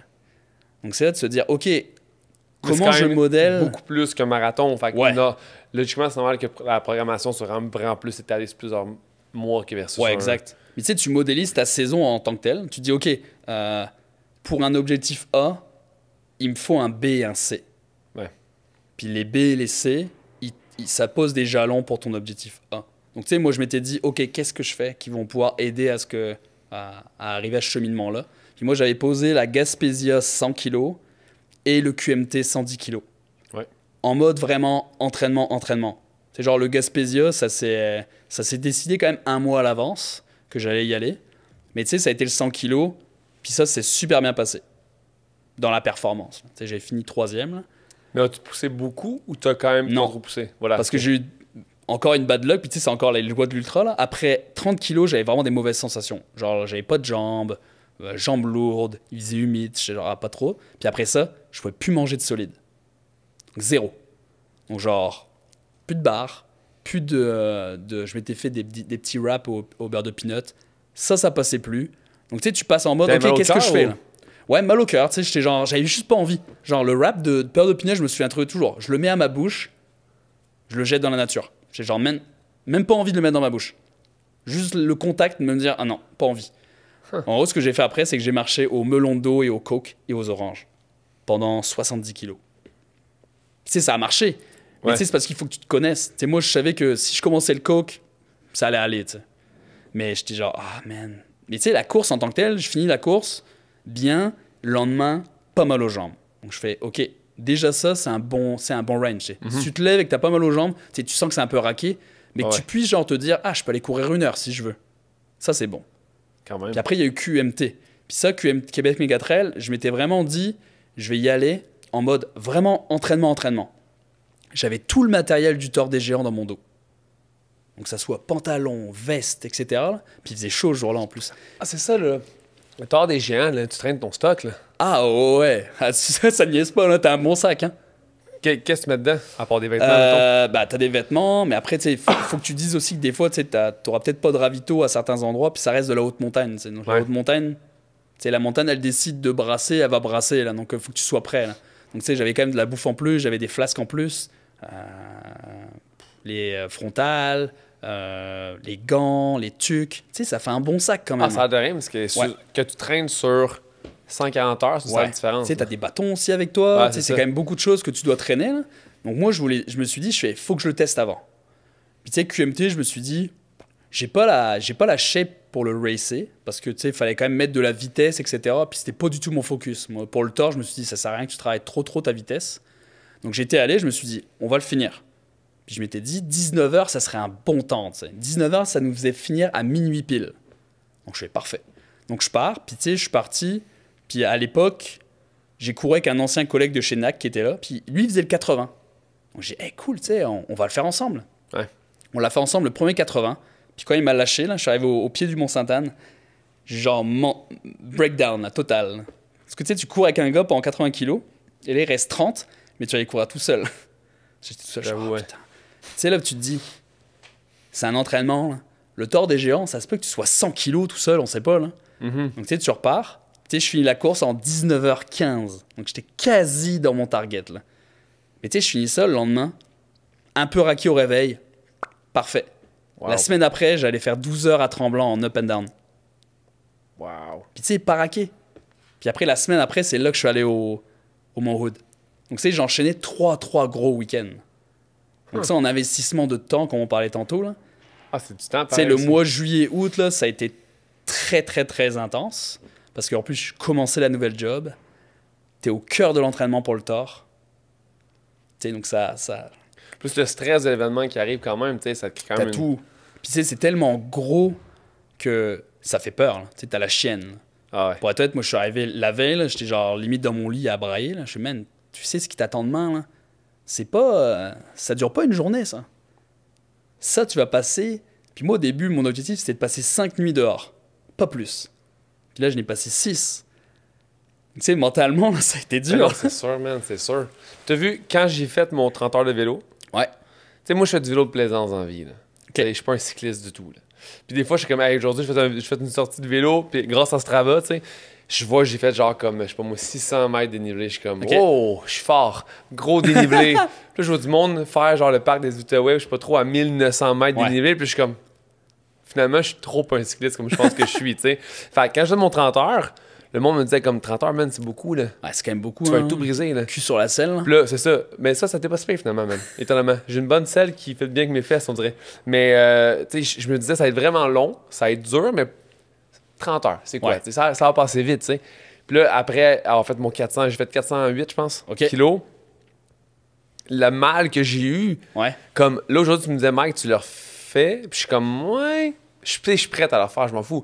Mais connaître la douleur une fois, fait que là, j'ai vraiment peur de mettre d'autres défis plus grands que ça-là. Je sais pas si tu me suis. Tu sais, j'ai jamais eu mal comme ça de ma vie. Jamais, man. Genre, jamais eu à tenir une douleur aussi longtemps au point que j'aurais même pas marché quasiment. Tu sais, que chaque coup de pédale, c'est comme. Fait que de connaître une douleur qui ressemble à ça, fait que j'ai plus peur de. Tu sais, j'ai le goût d'augmenter l'an prochain, genre 40 heures, tu sais. Je vais comme pousser où est-ce que je peux aller. Mais là, on dirait que oui, mais peut-être 35 finalement. Parce que j'ai tellement eu mal. Fait que t'as connu le Tour des Géants. Clairement, la douleur que t'as eue, t'as connais. Fait que refaire ça ou faire plus. Y a-tu plus? Y a-tu une course qui... Il y a plus. C'est le Tour des Glaciers qu'ils appellent ça. Là. Mais tu sais, genre ça, je le ferai jamais. Parce qu'il y a une part d'orientation dedans. Là, ah, t'es boussole. Ouais, que moi, je suis juste pas bon qu'une boussole. Là. Donc, c'est sûr que ça, je le ferai jamais. Là. Mais tu sais, à le refaire, oui, mais différemment. Tu sais, genre là, moi, j'y suis allé, j'avais pas d'équipe de soutien. T'étais seul. Ça veut dire, ouais. Donc, en gros, ce que ça implique, c'est que, en gros, t'avais un gros sac, un gros duffel bag. Là, puis en gros, tu avais accès à ce sac-là tous les 50-60 kilos. Eux, le transfert pour toi. Ouais. Wow. Mais ce qu'il y a, c'est que, tu sais, des affaires mouillées. Ah ouais, non. Faut que tu prévois ça, tu sais. Donc moi, des fois, j'arrivais à des ravitaux, j'avais le linge mouillé. Tu sais, mon sac est là, oui, je change. Mais qu'est-ce qu'on fait avec mon linge mouillé? Je le remets dans mon duffel bag. Ce qui veut dire que, genre, dans peut-être, je sais pas, 40 heures, je vais le reprendre, mais il sera quand même mouillé, tu sais. Mais j'ai pas le choix. Puis quand tu as une équipe avec toi, ils peuvent... Bah ouais, tu sais, ils peuvent prendre mon sac, ils peuvent aller sécher mes affaires, ils peuvent recharger mes frontales, recharger mon sel. Là, c'est juste moi, tu sais. En gros, je prends mon sac, j'arrive décollissé au truc au bout de 150 heures. T'es obligé d'arriver, d'aller chercher ton sac, prendre tes affaires, nanana, aller prendre ta douche, tout ça. Alors que si t'as une équipe de soutien, tu peux arriver, tu peux avoir tout prêt.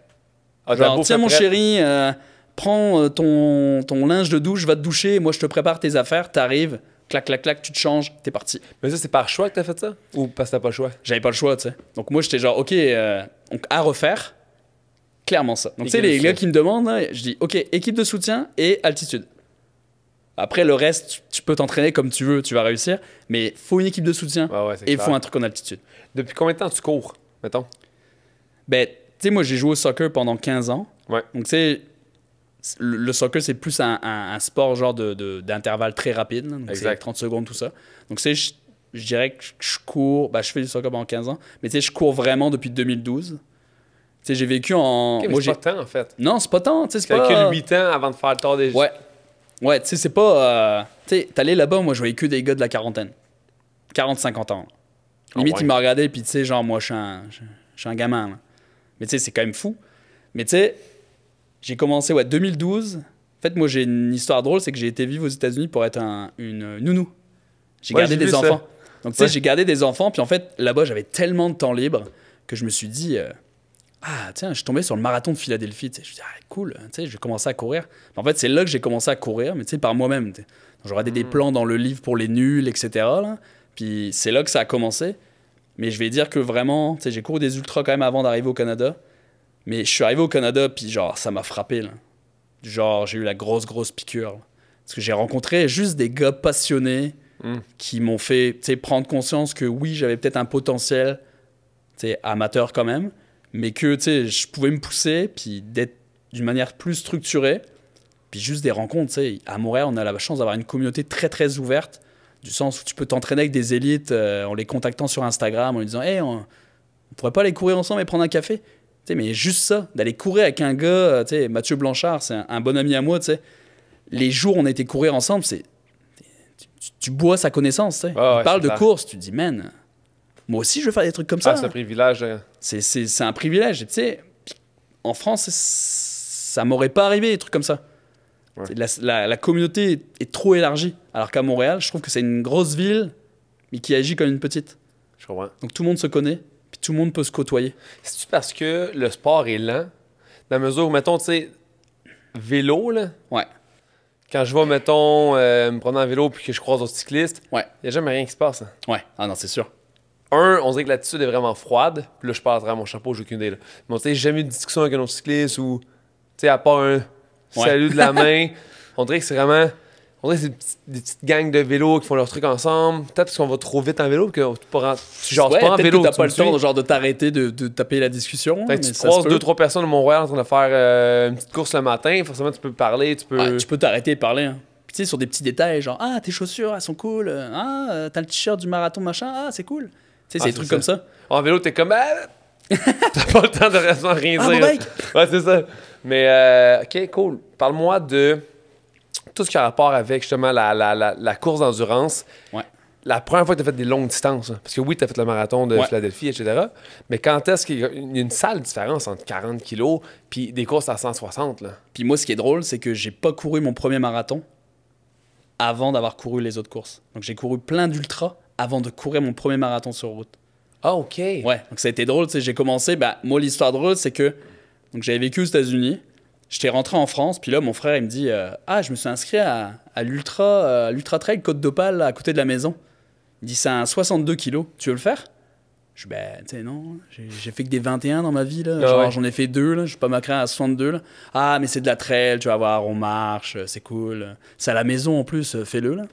Donc, on s'est mis ça comme défi, tu sais. On s'est dit, hein, on va le faire. Donc, moi, je pense que c'était 4 mois avant la course, on s'est inscrit. Puis, tu sais, ça s'est super bien passé. Puis, je dis, ah, c'est cool, les ultras, waouh, tu sais. Donc, je le refais l'année d'après, en mieux. Puis, j'ai commencé à mieux m'entraîner. Puis, l'année d'après, je dis, ah, tiens... tu sais, je fais des ultras, je m'inscrire aux 90 km du Mont Blanc. Sauf que, tu sais, j'habitais dans le nord de la France. Là. Zéro dénivelé positif, là où j'habite. Là. Donc, j'étais genre, ah, mais tu sais, mais aucune idée du dénivelé, tu sais. J'avais aucune notion. Donc, en gros, j'arrive là-bas. À l'époque, il s'appelait 80 du Mont Blanc. Sauf que c'était 80 et 7000 de dénivelé. Wow. Mais tu sais, moi, j'arrive, je connaissais rien. Là, t'arrives dans les Alpes. Tu regardes ça, là, ça... Moi, ça me pète à la face. T'avais couru 0 dénivelé. Bah, tu sais, je faisais des entraînements de dénivelé, mais genre, mes plus grosses sorties, c'était genre 800 mètres de dénivelé. Oh, J'avais ouais. aucune idée. Pas 7000. Donc, j'arrive là-bas, là, puis ça a été une claque, tu sais. Je l'ai quand même fini. Je l'ai fini en 21 heures, genre. Mais tu sais, ça a été une claque de me dire, waouh, ok, la montagne, là, si tu la respectes pas et que tu fais pas tes devoirs, elle te le rend bien. Ouais, Tu sais, ce jour-là, brise. ça. Après ça m'a peut-être pris genre 2 semaines à marcher droit, là. J'étais pété. Mais tu sais, c'est le fait de. Fallait que j'apprenne. Ouais, ouais. J'avais pas fait, mais je l'avais pas respecté. La montagne, elle m'a dit, moi, Ouais, je suis t'avais comme ça. pas, Là. là. Le dénivelé, puis à partir de là, tu sais, dès que je regardais une course, je voyais le dénivelé, je faisais, OK, ça, un dénivelé de, je sais pas, Bromont 160, c'est 7000. Ben, je fais 7000, faut que je mange du dénivelé.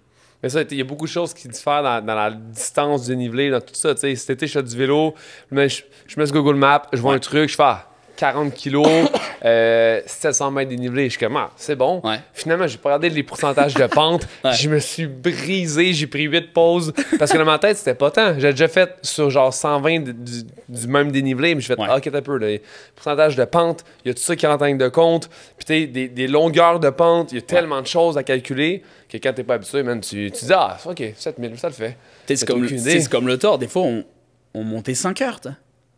Monter 5 heures. Ça a pas de Tu sais, tu sens, regardes le man. dénivelé, tu dis, OK, je passe de 800 à 3000.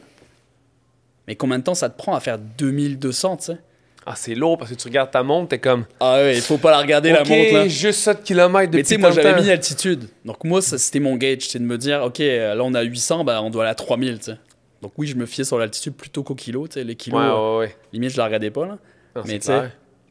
mais ouais, ça a été ça. Le cheminement, ouais, c'est ça. J'ai fait mes premières courses d'ultra avant de faire mon premier marathon. Puis mon premier marathon, c'était pas à Philadelphie parce que je me suis cassé la rotule 2 semaines avant le marathon. Ben non. Ouais, en jouant au soccer. Ouais. Ça, c'était pas une bonne histoire, là. Parce que, tu sais, à ce moment-là, genre, littéralement, c'était choc avec le gardien. 2 semaines avant, logiquement, T'aurais tu dû fais rien- ce qu'on appelle un taper, là. Donc, tu fais plus rien. C'est ça, Tu exact. fais super attention à ce que tu fais.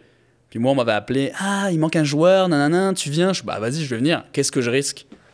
Kneecap, là, la rotule Ouais. a sauté de Wow. devant vers le côté. Ça fait que j'ai été arrêté 4 mois. Fuck. Ouais. Donc, tu sais, après ça, ben, j'ai refait un demi-marathon l'année d'après. Mais mon premier marathon, ça a été à Ottawa. Ça a été quand je suis arrivé ici. Mais c'est pour ça que quand tu me dis que t'as fait du vélo de montagne une Ouais. couple de jours avant de faire le tort, Ouais. moi, j'ai jamais fait On ça. a fait du vélo électrique. On a triché. Mais ça, moi, j'aurais pas embarqué sur aucun appareil motorisé qui Mais tu sais, nécessite c'était ça que je me ma disais. conduite. Surtout avec Max, là, tu sais, Ouais. c'est Monsieur Plan de Marde. On s'est dit, je fais, Max, c'est un plan de marde, là, on va faire du vélo électrique, on va se suffit on que va tu se torcher, tombes. là, Ah ouais, c'est c'est ça. fini. Là. Il dit, mais non, on va quand même profiter, tu sais, on est en Italie. Je fais, ouais, pas tant une bonne idée. Hein. Ah ouais. Mais tu sais, ça a été une bonne idée quand même, là, mais c'est sûr qu'il faut pas prendre. Maintenant, c'est ça mon truc, là. Les 2 semaines avant une course, là, je fais vraiment attention maintenant. Je fais plus le fou, là. Parce J'aurais que- peur genre, de sortir dehors l'hiver, là, sur la glace. Là. Mais tu sais, c'est tellement d'investissement que c'est tellement con, genre, de se blesser 2 semaines avant, tu sais. C'est ça. En Tu même fais temps, t'es super en attention. Italie, tu peux faire du vélo électrique en montagne. C'est ça, La tu sais, vie. je t'ai pas arrivé 10 jours avant pour genre rester en ma chambre d'hôtel les jambes en l'air. Là, tu sais. C'est On clair. s'est quand même dit, faut quand même qu'on profite un petit peu. Tu sais, ça se peut que ce soit une seule fois dans notre vie, le Tour des Géants. Ouais, ça c'est se clair. peut. Mais Le pire moment ever du Tour des Géants, c'est quoi?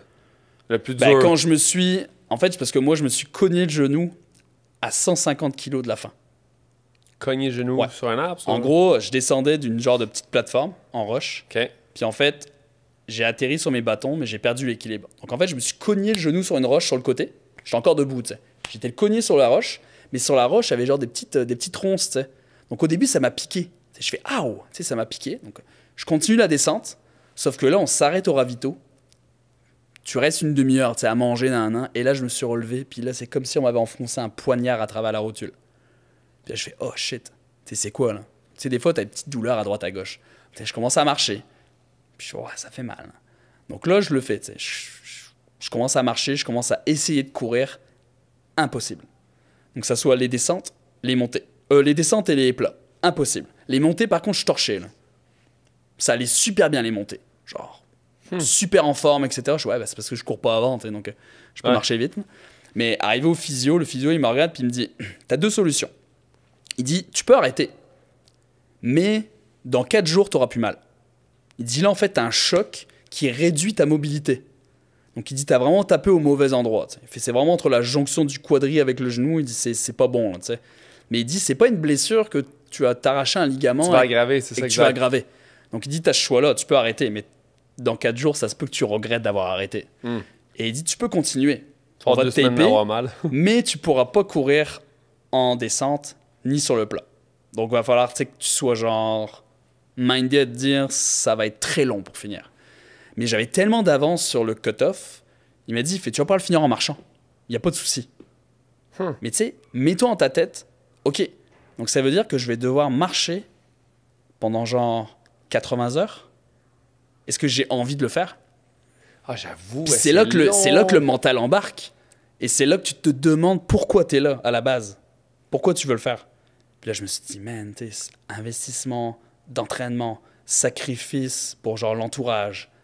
Je fais, tu peux pas arrêter là? Le gars, il t'a dit. Pourquoi tu étais là? Moi, c'était toujours pour me challenger tout seul, tu sais. Ouais. Ça a jamais été. Moi, puis ça a changé cette année, tu sais. Ça a jamais. Avant, c'était beaucoup plus la performance. Je voulais me challenger contre les autres. J'aurais voulu faire des podiums, etc. Puis j'en ai fait. Mais maintenant, je trouve que mon minding a totalement changé à me dire que maintenant, je veux juste le faire pour moi et moi tout seul. Puis je vais arriver sur une ligne de départ. J'ai plus envie de regarder les autres et à me dire « Ah, lui, il est là. Ah, lui, il est là. » Donc, ça veut dire que je vais finir au minimum 3e.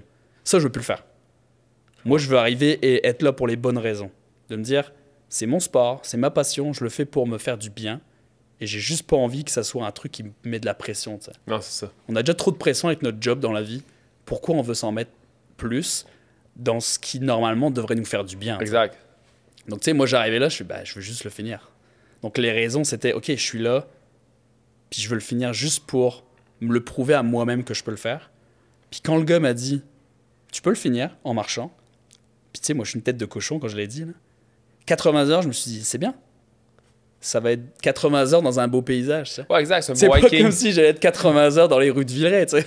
Non, c'est ça la différence. Quand tu me dis que tu as fait le Villeray en rond, je suis comme « Man, ça va être épuisant. » Mais tu sais, encore une fois, ça fait partie du cheminement, tu sais, dans le mental. Si j'avais pas fait ce truc-là à Villeray, si j'avais pas fait genre le Mont Aude, si j'avais pas fait le Mont Tremblant, etc., des trucs comme ça, mentalement, qui te construisent, à ce moment-là, j'aurais juste arraché mon dossard puis dit, bah c'est bon, arrête, ramène-moi au village. T'as-tu des physios à chaque base de vie ou non? Ouais, aux bases de vie, ouais. Aux bases de vie, t'as toujours des physios, des tentes de masseurs, des médecins, etc.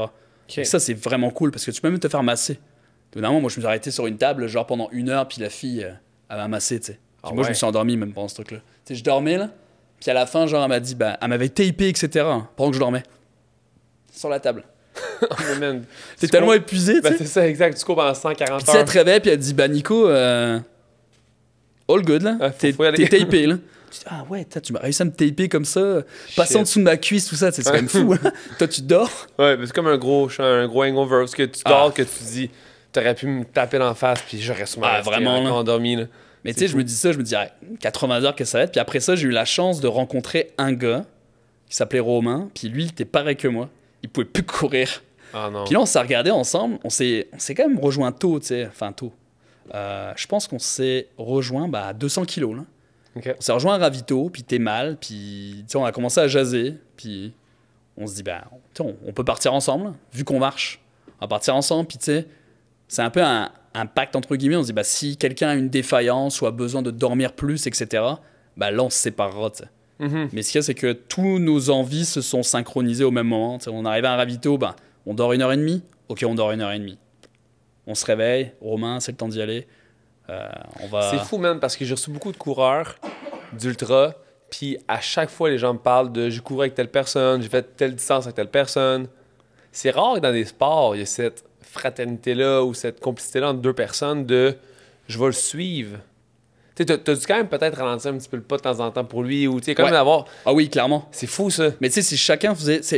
Moi, je trouve que la course à pied, c'est un sport individuel, un sport de collectif avec de l'individuel en même temps. Ouais, c'est ça. C'est incroyable. Puis tu sais, entre elles, c'est l'entraide à chaque fois. Tu sais, moi, je m'entraîne avec plusieurs personnes, puis on se tire la bourre.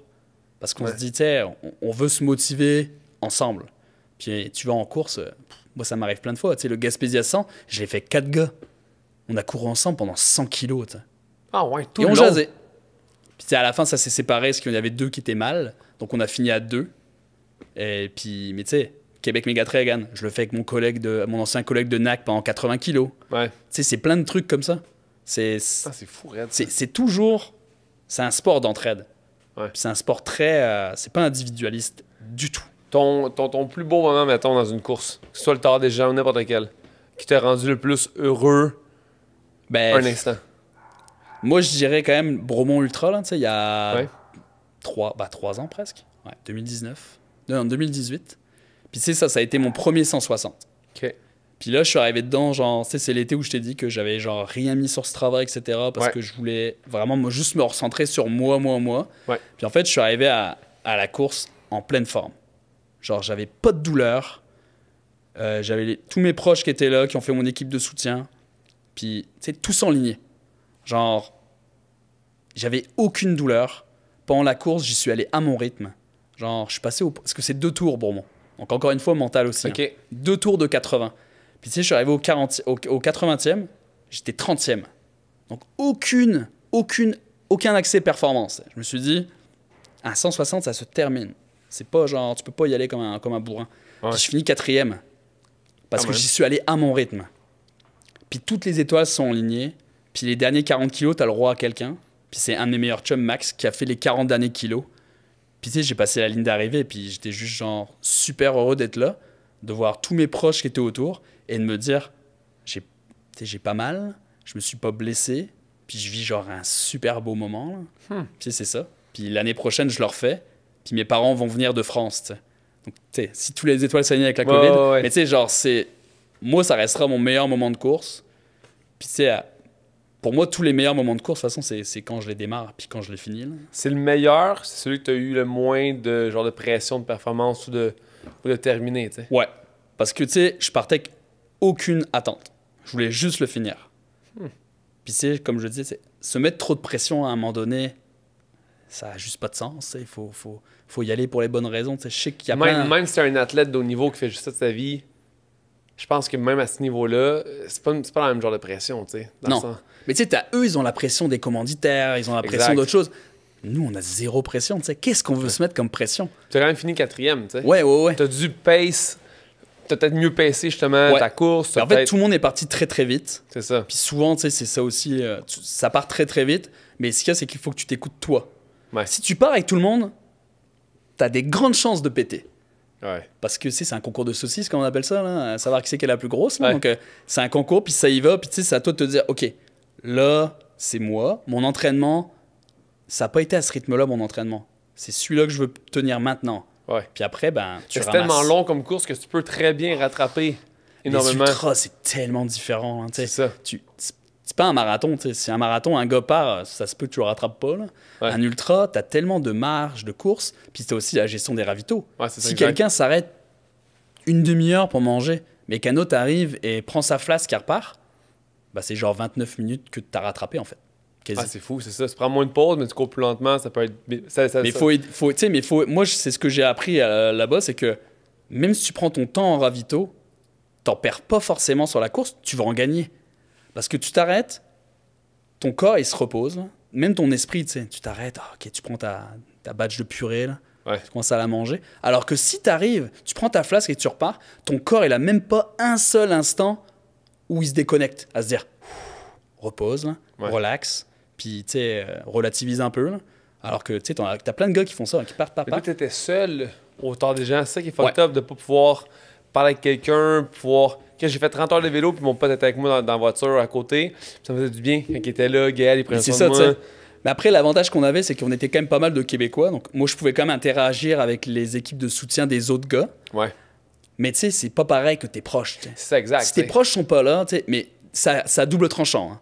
Si tes proches sont là, il faut que tu les mindes qu'ils ne te fassent pas arrêter.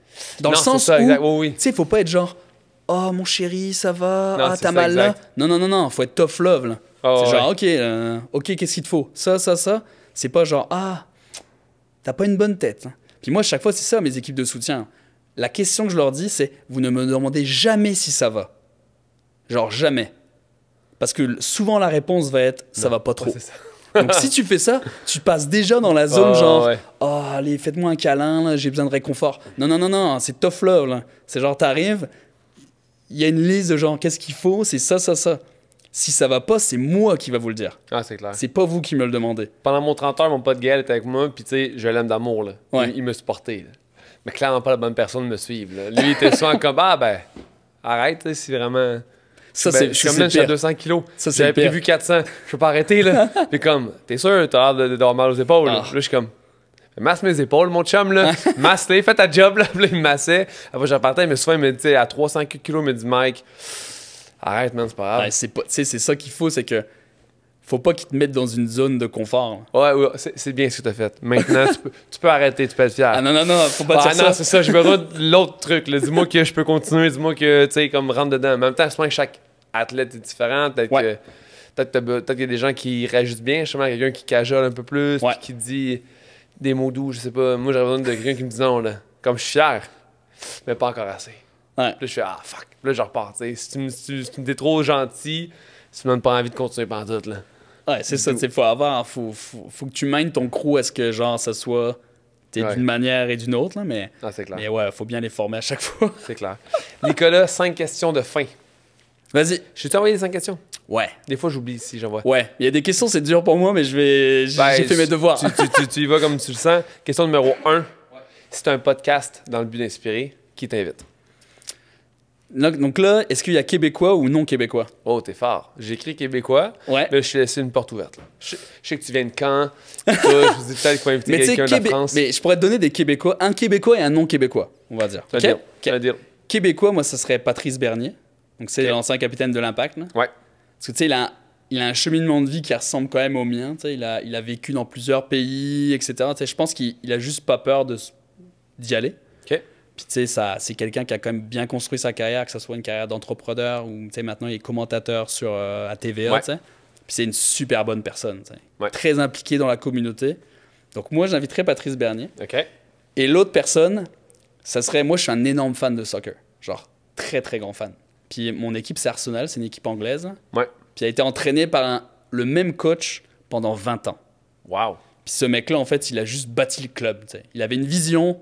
Puis tout le monde lui venait dans la gueule, genre, OK, ça marche pas, nan. Puis le gars, il est resté juste droit dans ses bottes. Puis il a dit, si vous me suivez, ça va arriver là.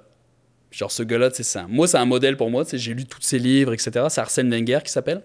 Puis Londres dit quelque chose. Ouais. Je pense une tonne de rap français que j'ai entendu.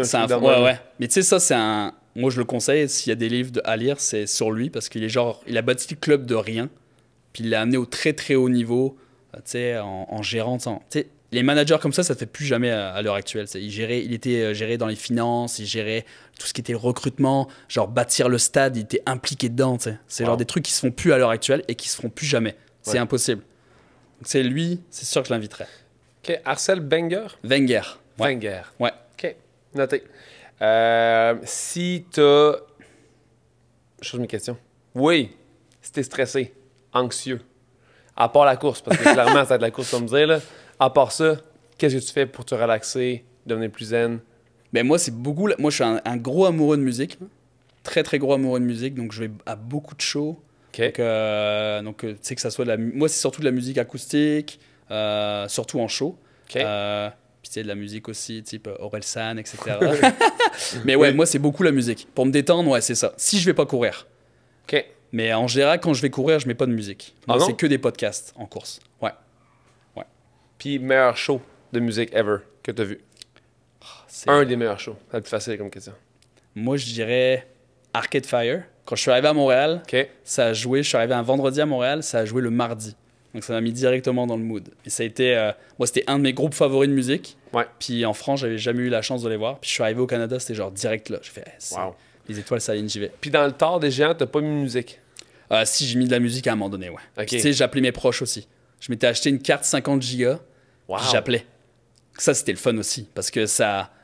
Tu sais, ça te coupe, ouais, ça fait du bien. Puis il y a même des moments où j'allais sur Instagram, puis j'avais des gens, tu sais, je lisais les messages des gens. Puis genre, à 100 kilos de la fin, ça m'a fait un bien incroyable.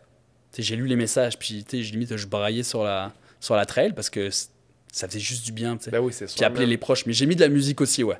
Ouais, quand même pas mal de musique. Je m'étais fait une playlist pour le tard, là. La Mais musique plus acoustique, plus relax? Plus de la musique relax. OK. Puis j'avais aussi quand même une musique un petit peu plus boost. Tu sais, surtout la nuit. La nuit, je mettais du boost. Mais la journée, tu sais, pour que ça soit quand même un rythme qui soit quand même relax, Ouais. je mettais que de l'acoustique. OK. Ouais. Tu parlais du livre de l'entraîneur de l'équipe anglaise. Livre, film qui t'a marqué récemment? Ben, tu sais, j'ai un parti pris parce que j'ai fait partie de l'aventure, mais le film Confiné de Jérôme Binette. J'ai vu les bandes annonces. Tu sais, genre ça a été... tu sais, j'ai pris part à l'aventure, donc je suis un peu biaisé. Mais tu sais, la manière dont Jérôme l'a filmé, l'a réalisé, puis tu sais, sur place, c'est lui qui a tout fait, tu sais, de A à Z. Wow. Puis ça, les trucs comme ça, quand tu vois des films de Salomon, North Face, tout ça, c'est une équipe derrière. Ben oui, exact. Là, Jérôme était tout seul. Mais tu sais, genre ça, moi, c'est un film qui m'inspire beaucoup. Mais il n'est pas dispo là encore. Là. Tu peux aller le voir au cinéma Beaubien en ce moment. Il est disponible jusqu'à jeudi. Au cinéma Beaubien. OK. Ouais. Puis après, il va encore passer, tu sais, au festival de Banff. Là. Il y a été, mais il va faire une tournée au Québec, je pense, Banff. OK. Au début de l'année. Mais tu sais, moi, le film qui m'a le plus marqué, c'est pas récent, mais c'est ce qui m'a donné aussi envie de faire de la trail sur la plus longue distance. C'est un film de Billy Yang qui s'appelle l'UTMB. Donc en fait, il a suivi une équipe sponsorisée par Nike à l'époque pendant l'UTMB. C'est un film de 20 minutes. Et ma tradition, pour être honnête, c'est que je le regarde à chaque matin de course. Chaque matin de course, je me mets ce film-là. Ben non. Ouais, chaque matin. Ça dure 20 minutes, je dois connaître les paroles par cœur du début à la fin. Tu dois courir quelques fois par semaine, toi, là? Ouais. Mais ce film-là, non, mais à chaque début de course, genre compétition. OK. Pour me minder le matin, là, il peut être 3 h du matin, je vais le regarder. Mais les écouteurs, je déjeune, puis je regarde ce film-là, puis ce film-là va juste me minder, tu sais. Wow. Mais ouais, ce film-là, je pourrais te l'envoyer, là. Ça s'appelle UTMB par Billy Yang, puis c'est phénoménal. T'as-tu d'autres genres de petits rituels comme ça pré-course que tu fais ou non? Moi, c'est vraiment genre ce film-là, c'est sûr que je le regarde tout le temps. Autre rituel, pour être honnête, je suis pas un gosse superstitieux dans la vie. Donc j'ai pas genre un slip fétiche ou des bas fétiches. Mais ce film-là, ouais, toujours tous les matins ou toutes les veilles de course. Là. Mettons qu'un matin, tu veux courir là, ta course. Ouais. Puis t'as pas accès au film. Il arrive de quoi, là? Le Wi-Fi mondial bug, là. Oh, là, c'est dur. Qu'est-ce que tu fais? Je vais me remémorer dans ma tête. Ouais, tu connais les paroles par cœur, de toute façon. Je connais les paroles par cœur, c'est ça hallucinant. OK, leçon de vie que t'as appris avec le temps qui t'a le plus nourri? Mais tu sais, moi, j'ai beaucoup vécu à l'étranger. On va dire, genre, depuis mes 18 ans, je suis pas à la maison. Ouais. Puis je me rends compte que plus je grandis, que plus le temps, c'est précieux. Tu sais, donc... ça reste ça va paraître un peu quétaine ce que je vais dire, mais genre dire aux gens que t'aimes, que tu les aimes, je trouve que c'est vraiment très très important. T'sais, moi, mes parents, je vais les voir peut-être une fois par année ou une fois tous les 2 ans. T'sais, c'est pas éternel, les parents. T'sais. À un moment donné dans ta vie, ils vont partir. Donc je me dis, hey, ça se peut que je vais les revoir peut-être 20 fois dans ma vie. T'sais. Donc faut que ces 20 fois-là, elles comptent. C'est fou parce que je parlais avec mon ami dans la voiture avant hier, puis on parlait d'un vidéo YouTube là, qu'il a écouté récemment qui montrait quand tu vieillis, tu peux calculer le nombre de fois qu'il va arriver telle ou telle affaire, parce que tu fais tellement peu, puis tu restes tellement peu de temps à vivre, entre guillemets. Puis justement, si tu restes 50 ans à vivre, tu sais que tu les vois une fois par 2 ans, c'est ça, c'est genre une vingtaine, 25 fois. T'imagines, là, 20-25 fois 2 semaines. C'est rien. Si tu me disais d'un matin que je vois 25 fois mon meilleur ami, je le vois plus, chaque rencontre serait incroyable. Mais tu sais, moi, c'est ça que j'ai réalisé dans la pandémie. Tu sais, j'avais pas vu mes parents pendant presque 2 ans. Tu sais. Puis j'y suis allé il y a 3 semaines. Puis tu sais, c'est ça que je me dis, tu sais. C'est pas éternel des parents. Là. Ouais. Donc tu sais, si t'as l'occasion de dire à tes proches que tu les aimes, fais-le le maximum. Clairement. Même si tu passes Keten, moi je m'en fous de dire je t'aime à mes chums maintenant. Là. Je le dis, tu sais. Parce que tu sais pas ce qui va se passer, genre demain ou après-demain. Donc moi, c'est genre maintenant, ça devient limite mon mantra, là, c'est de dire aux gens que je les aime, là, puis Mais c'est beau, ça. de le faire tout le temps. Là. Puis ça, c'est le genre de truc que je faisais pas avant, tu sais. Mais j'ai mes amis Sam Breton qui disent beaucoup je t'aime à ses amis. Puis là, je suis comme, OK, il me dit beaucoup je t'aime, lui. C'est étrange. Puis finalement, maintenant, j'arrive à le dire plus souvent, tu sais. Je t'aime ou bisous, peu importe ce que je veux dire. Même si c'est juste bisous, ça a un peu comme un gag, tu sais, ça reste que c'est un sérieux, tu sais. Je dis bisous parce que je t'aime, tu sais. Puis que c'est important de le dire, surtout à nos amis, à nos proches. C'est juste une petite. Tu sais, c'est rien, c'est juste un je t'aime, un bisou. C'est rien. C'est rien. En vrai, c'est quoi? Ça te prend rien, tu sais. Une seconde, c'est dit. Puis tout le monde, genre, est limite un peu trop pudique à le dire. Ouais. Puis tu sais, moi, même avant, tu sais, puis quand j'ai revu mes parents là, tu sais, je leur disais, je t'aime, papa, je t'aime, maman, tu sais. Puis tu sais, avant, je disais pas. Puis je fais, mais là, c'est ça. La pandémie, je pense, ça a fait prendre conscience à beaucoup de monde que le temps est précieux, puis qu'il faut quand même, genre, en profiter. Là, chaque rencontre est précieuse aussi, tu sais. Chaque rencontre est précieuse. Ouais. Ben oui. Faut en profiter. Certain. Dans la question, 60 secondes, terre entière, écoute. Nicolas, qu'est-ce qu'on entend? Pour vrai, c'est... moi, je dirais au monde de juste profiter de chaque instant, tu sais, de pas se mettre de pression, d'arrêter de regarder les réseaux sociaux, de se comparer aux autres. Je trouve que ça, c'est... faut rester centré sur soi-même, profiter autant qu'on peut de ses proches, de ses amis, parce qu'on sait pas ce qui peut arriver demain. Prendre soin de notre planète, autant qu'on peut. Travailler pour des compagnies, si on peut, qui peuvent avoir un gros impact sur notre planète. Puis que chaque petit geste, on peut se dire que c'est pas grand-chose, c'est faire son recyclage, acheter plus local, etc. Mais c'est que chaque personne, si elles font ces petits gestes-là, en bout de ligne, en fait, ça va avoir un énorme impact. C'est vrai. Puis je pense que tout le monde peut faire sa part. Tout le monde. Il faut le courage de le faire, tu sais. C'est ça. Mais il faut des exemples aussi, tu sais. Fait que t'es combien comme On, justement, c'est comme la façon qu'il traite la course, la façon qui apporte le côté environnemental avec le côté de la course, la façon qui partage la passion des coureurs, ça permet aux gens d'avoir le goût de courir, tu sais. Fait que ça va des grosses entreprises, même des gens comme toi puis moi qui viennent faire des trucs comme ton 160 km. C'est tellement simple, man. Puis je suis sûr qu'une autre personne aurait fait 80 km autour d'un bloc. Ça aurait été pareil. Et ouais, on s'en fout, c'est pas la distance, c'est pas le. C'est peu importe, c'est quoi, c'est juste le fait de quelqu'un qui prend l'initiative, qui fait hey, je vais faire telle chose pour tel OBNL ou tel organisme, puis je me lance, c'est rien, ça prend. Tu sais, c'est chaque petit geste. Chaque petit geste va faire que ça va avoir un gros impact en bout de ligne. Ouais, c'est clair. Puis c'est juste ça que le monde doit comprendre. Mais tu sais, chacun commence à faire de ces petits gestes. T'sais. Que ce soit les compagnies qui commencent à faire des chaussures recyclées, du matériel recyclé. Ah, c'est ça. T'sais, tout le monde commence à le faire. Et c'est bien. Puis tu sais, là-dessus, il n'y a aucune concurrence. Que ce soit Salomon, On ou Soconi ou autre chose qui font des produits recyclés, super. Là-dessus, tu sais, tout le monde doit se prendre les mains dans la main, puis tout le monde doit faire son geste. Ouais, en plus, ça se partage les technologies. Fait que, si un le fait, l'autre a le goût de le faire, puis apprendre l'autre. Puis il faut pas qu'il y ait de concurrence non plus à ce niveau-là. Non, là-dessus, tout le monde est dans le même bateau. Hein. La planète, on n'en a qu'une. Hein. C'est la nôtre. C'est ça. Non, c'est dur, c'est dur à imaginer qu'un jour, ça va être... Tu sais, je suis très optimiste, pareil. Mais c'est quand même dur de penser que tout va être fait de matière recyclée, tout va être fait de produits qui sont soit biodégradables, compostables, peu importe. Il y a tellement de choses. Puis, ça part de l'étiquette qui est attachée sur le vêtement à... Il y a tellement de détails, il y a tellement de consommation, tellement de suremballage de patati patata. Fait c'est fou, ça. Il faut des compagnies comme On, comme plein d'autres compagnies. Même Nike commence à faire des produits recyclés. C'est comme... No shit, Nike. Il était comme tant que tu fasses des... Il était temps, tu sais. Putain, ils commencent à faire de l'inclusion dans leur marketing. Tout. T'es comme, man, vous êtes la compagnie qui est là depuis le plus longtemps. Puis vous n'êtes pas capable encore de nous sortir des produits. C'est la compagnie qui est la plus puissante au monde en matière de course à pied, tu sais. Qui a le plus de budget, qui a le plus de trucs. Mais je pense que ça reste que ces compagnies commencent quand même à descendre. Je pense pas que le monde achète autant de Nike qu'avant, tu sais. En fait, je pense qu'ils se mettent un peu sur leur laurier, tu sais, de se dire, OK, on est Nike, on n'a même plus besoin de faire de marketing, là. Ouais, c'est ça. Ça parle de lui-même, tu sais. Tout le monde, tu vas là au marché central, il y a toujours 100 mètres de fil pour aller dans le Nike, là. C'est pas forcément ce que les gens sont genre marqués par le marketing, c'est juste que Nike, ça reste ma chaussure, tu sais. Puis il y en a plein qui sont comme ça. Tu sais, On commence à avoir une énorme croissance et ça commence à faire sa place sur le marché. C'est un marché très, très, très concurrentiel. C'est sûr. Mais chacun fait sa place, puis c'est une compagnie super excitante. La technologie est unique. Puis d'ici 2023, toutes les chaussures seront faites à partir de matériel recyclé. Ah Il y ouais, a plein de trucs fous, tu sais. Genre ça, le dessus de ma chaussure, ce modèle-là, c'est 100% matériel recyclé. Wow. C'est quand même fou. Puis là, en ce moment, les chaussures, c'est 40% matière recyclée sur toutes les chaussures, en tant que telles. C'est quand même énorme. C'est quand même énorme, tu sais, 40% de ta chaussure. Oh ouais. Puis il faut la qualité qui va avec, tu sais. C'est ça. On n'est plus rendu à une époque où que recycler équivaut à pas de qualité, tu sais. Ouais, exact. Fait qu'il faut des technologies qui sortent, il faut que les gens mettent la main à la pâte, puis plus les gens comme eux vont le faire, ben logiquement, moi je veux que mes vêtements soient 100% recyclés. Comme, on jette tellement de vêtements, man. Yo, Ah, c'est veux malade, c'est ce que tu jettes, là. je vais payer le double du prix, je m'en ai rien à foutre. Ou ce qu'on accumule, tu sais.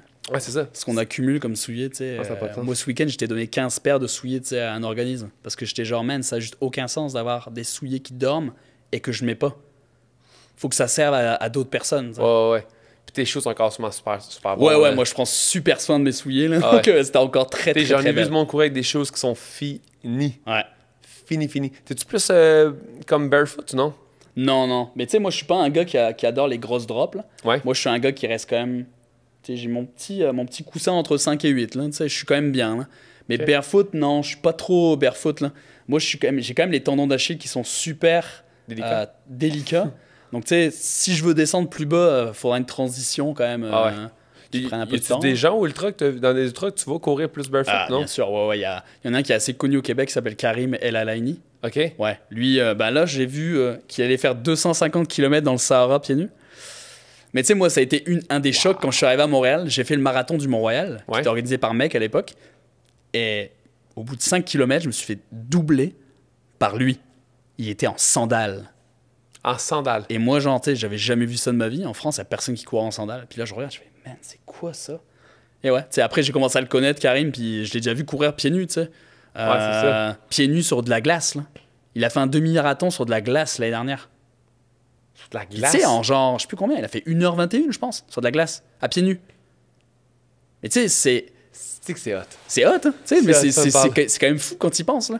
Mais le gars est juste habitué, tu sais, il va à la Bromont, courir dans les cailloux, pieds nus. Je pense pas que c'est. T'sais, moi, je suis très barefoot, même au gym, mettons. Ouais. Tous mes clients sont nu-pieds. Ok. Tout. À part peut-être une qui a des orthèses, qui a des Bah, problèmes tu sais, de t'as quand même pieds. plus de stabilité quand t'es pieds nus. tu Bah, sais, c'est puis ça, exact. On est pieds nus. On est tellement plus connecté avec nos orteils, tu sais, surtout les filles, mes clientes femmes, là, Ouais. leurs pieds, weak.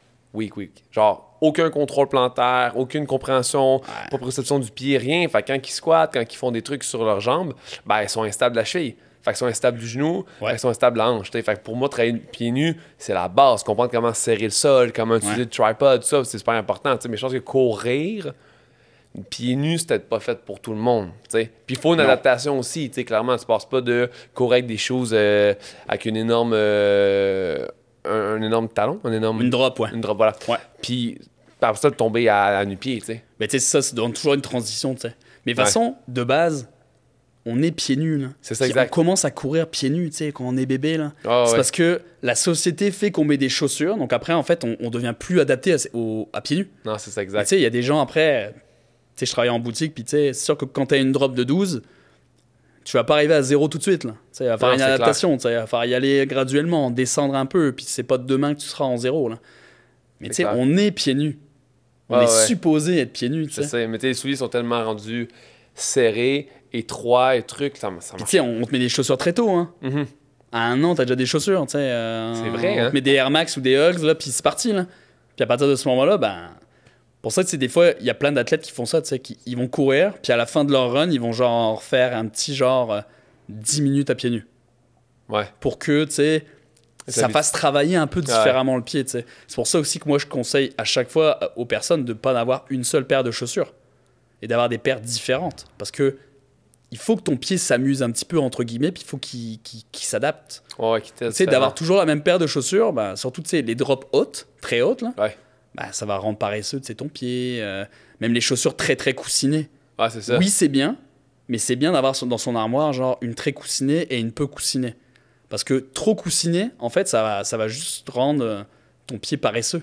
Ouais, c'est ça, Tous exact. tes muscles, pieds, mollets, tout ça, tu sais, ils vont être un peu genre feignants, là. Ouais, ouais. Donc, Ouais, c'est le support qu'il faut dans le talon. Puis Ouais. ils vont pas. Donc, tu sais, il faut que tu aies plusieurs paires, il faut que tu le fasses. Si Montréal n'était pas rempli de trottoirs, là, je pense que l'été, je serais tout le temps nu-pied. Ouais, c'est sûr. Je marcherais nu-pied tout le temps. Le 5 sur le béton, ça, Ouais. c'est plus ou moins confortable au niveau du talon, mais si c'était juste de la terre ou, ou même des surfaces un peu plus confortables, je serais tout le temps nu-pied, moi. Ouais, c'est sûr. Mais tu sais, moi, je conseille toujours aux gens, tu sais, t'es chez toi, nu-pied. Ouais. Même au gym, je suis en nu-pied. J'essaie de le mais c'est nu-pied. parfait. Pour vrai, t'entraîner nu-pied, là, tu vas travailler ta proprioception, tu vas travailler sa stabilité. Non, c'est clair. C'est le meilleur. Là. Nico, ce fut très intéressant. Très intéressant. Je te souhaite des belles courses qui s'en viennent. T'as-tu une course en particulier que tu... Mais je vais faire la Backyard Ultra, mais je veux pas pousser au bout. Tu sais, je vais me dire, parce que moi, mon objectif A de la saison, ça va être Bromont. Ouais. Donc, en gros, comme je te disais tout à l'heure, objectif A, B, C. Donc là, ça sera sûrement un B, tu sais. Mais tu sais, je me dirais, moi, 30 heures, je trouve que c'est beau. Ouais. C'est une très belle heure. Là, t'as 60 minutes pour faire le tour. Exact. T'as 60 minutes, c'est 6,7 kilos. C'est ça. Plus t'arrives tôt, plus t'as de temps pour te reposer. Donc, tu sais, ça aussi, c'est pareil. C'est tellement un jeu stratégique. Oh, Et ouais. encore une fois, course sur route, course en trail, backyard. Sport différent. C'est vrai. Backyard, t'arrives, pour être honnête, là, si t'es bon marcheur et que tu sais très bien tenir au niveau du stress puis du sommeil, tu vas être très bon, tu sais. Ça, moi, je me dis, je peux être bon, hein, tu sais, hauteur, on n'a pas beaucoup dormi. C'est ça, exact. Moi, 30 heures, je trouve que c'est beau, là. Le 24 heures, c'est 160 kilos. Ça, c'est toujours la barre un peu Ouais. ultime de chaque coureur, de se dire, OK, 24 heures, 160 kilos. C'est top. Mais mentalement, ça va t'aider, c'est sûr. Parce que tu fais tant le même tour constamment. Ouais. Tu vois les mêmes paysages, tu sais tes points de repère, tu sais que t'es rendu là, il te reste ça. Ça va être l'enfer, man. Mais ça va être ça, tu sais. Ça va être backyard puis Bromont, à date. Mais il y aura sûrement d'autres petits trucs avant, tu sais, d'autres petits projets, là. Ouais. J'ai sûrement les pacer un de mes meilleurs amis à Québec Megatrail. Tu sais, il va faire le 110, donc les 40 derniers, je vais l'aider. Mais ouais, ça va être... Tu sais, la saison commence à se construire petit à petit, là. Mais Okay. ça va être le fun, tu sais. Si jamais t'as un projet de ramassage de fonds, quelque chose... c'est sûr que je te contacte. Je suis all in. Merci, Nicolas. Merci à toi.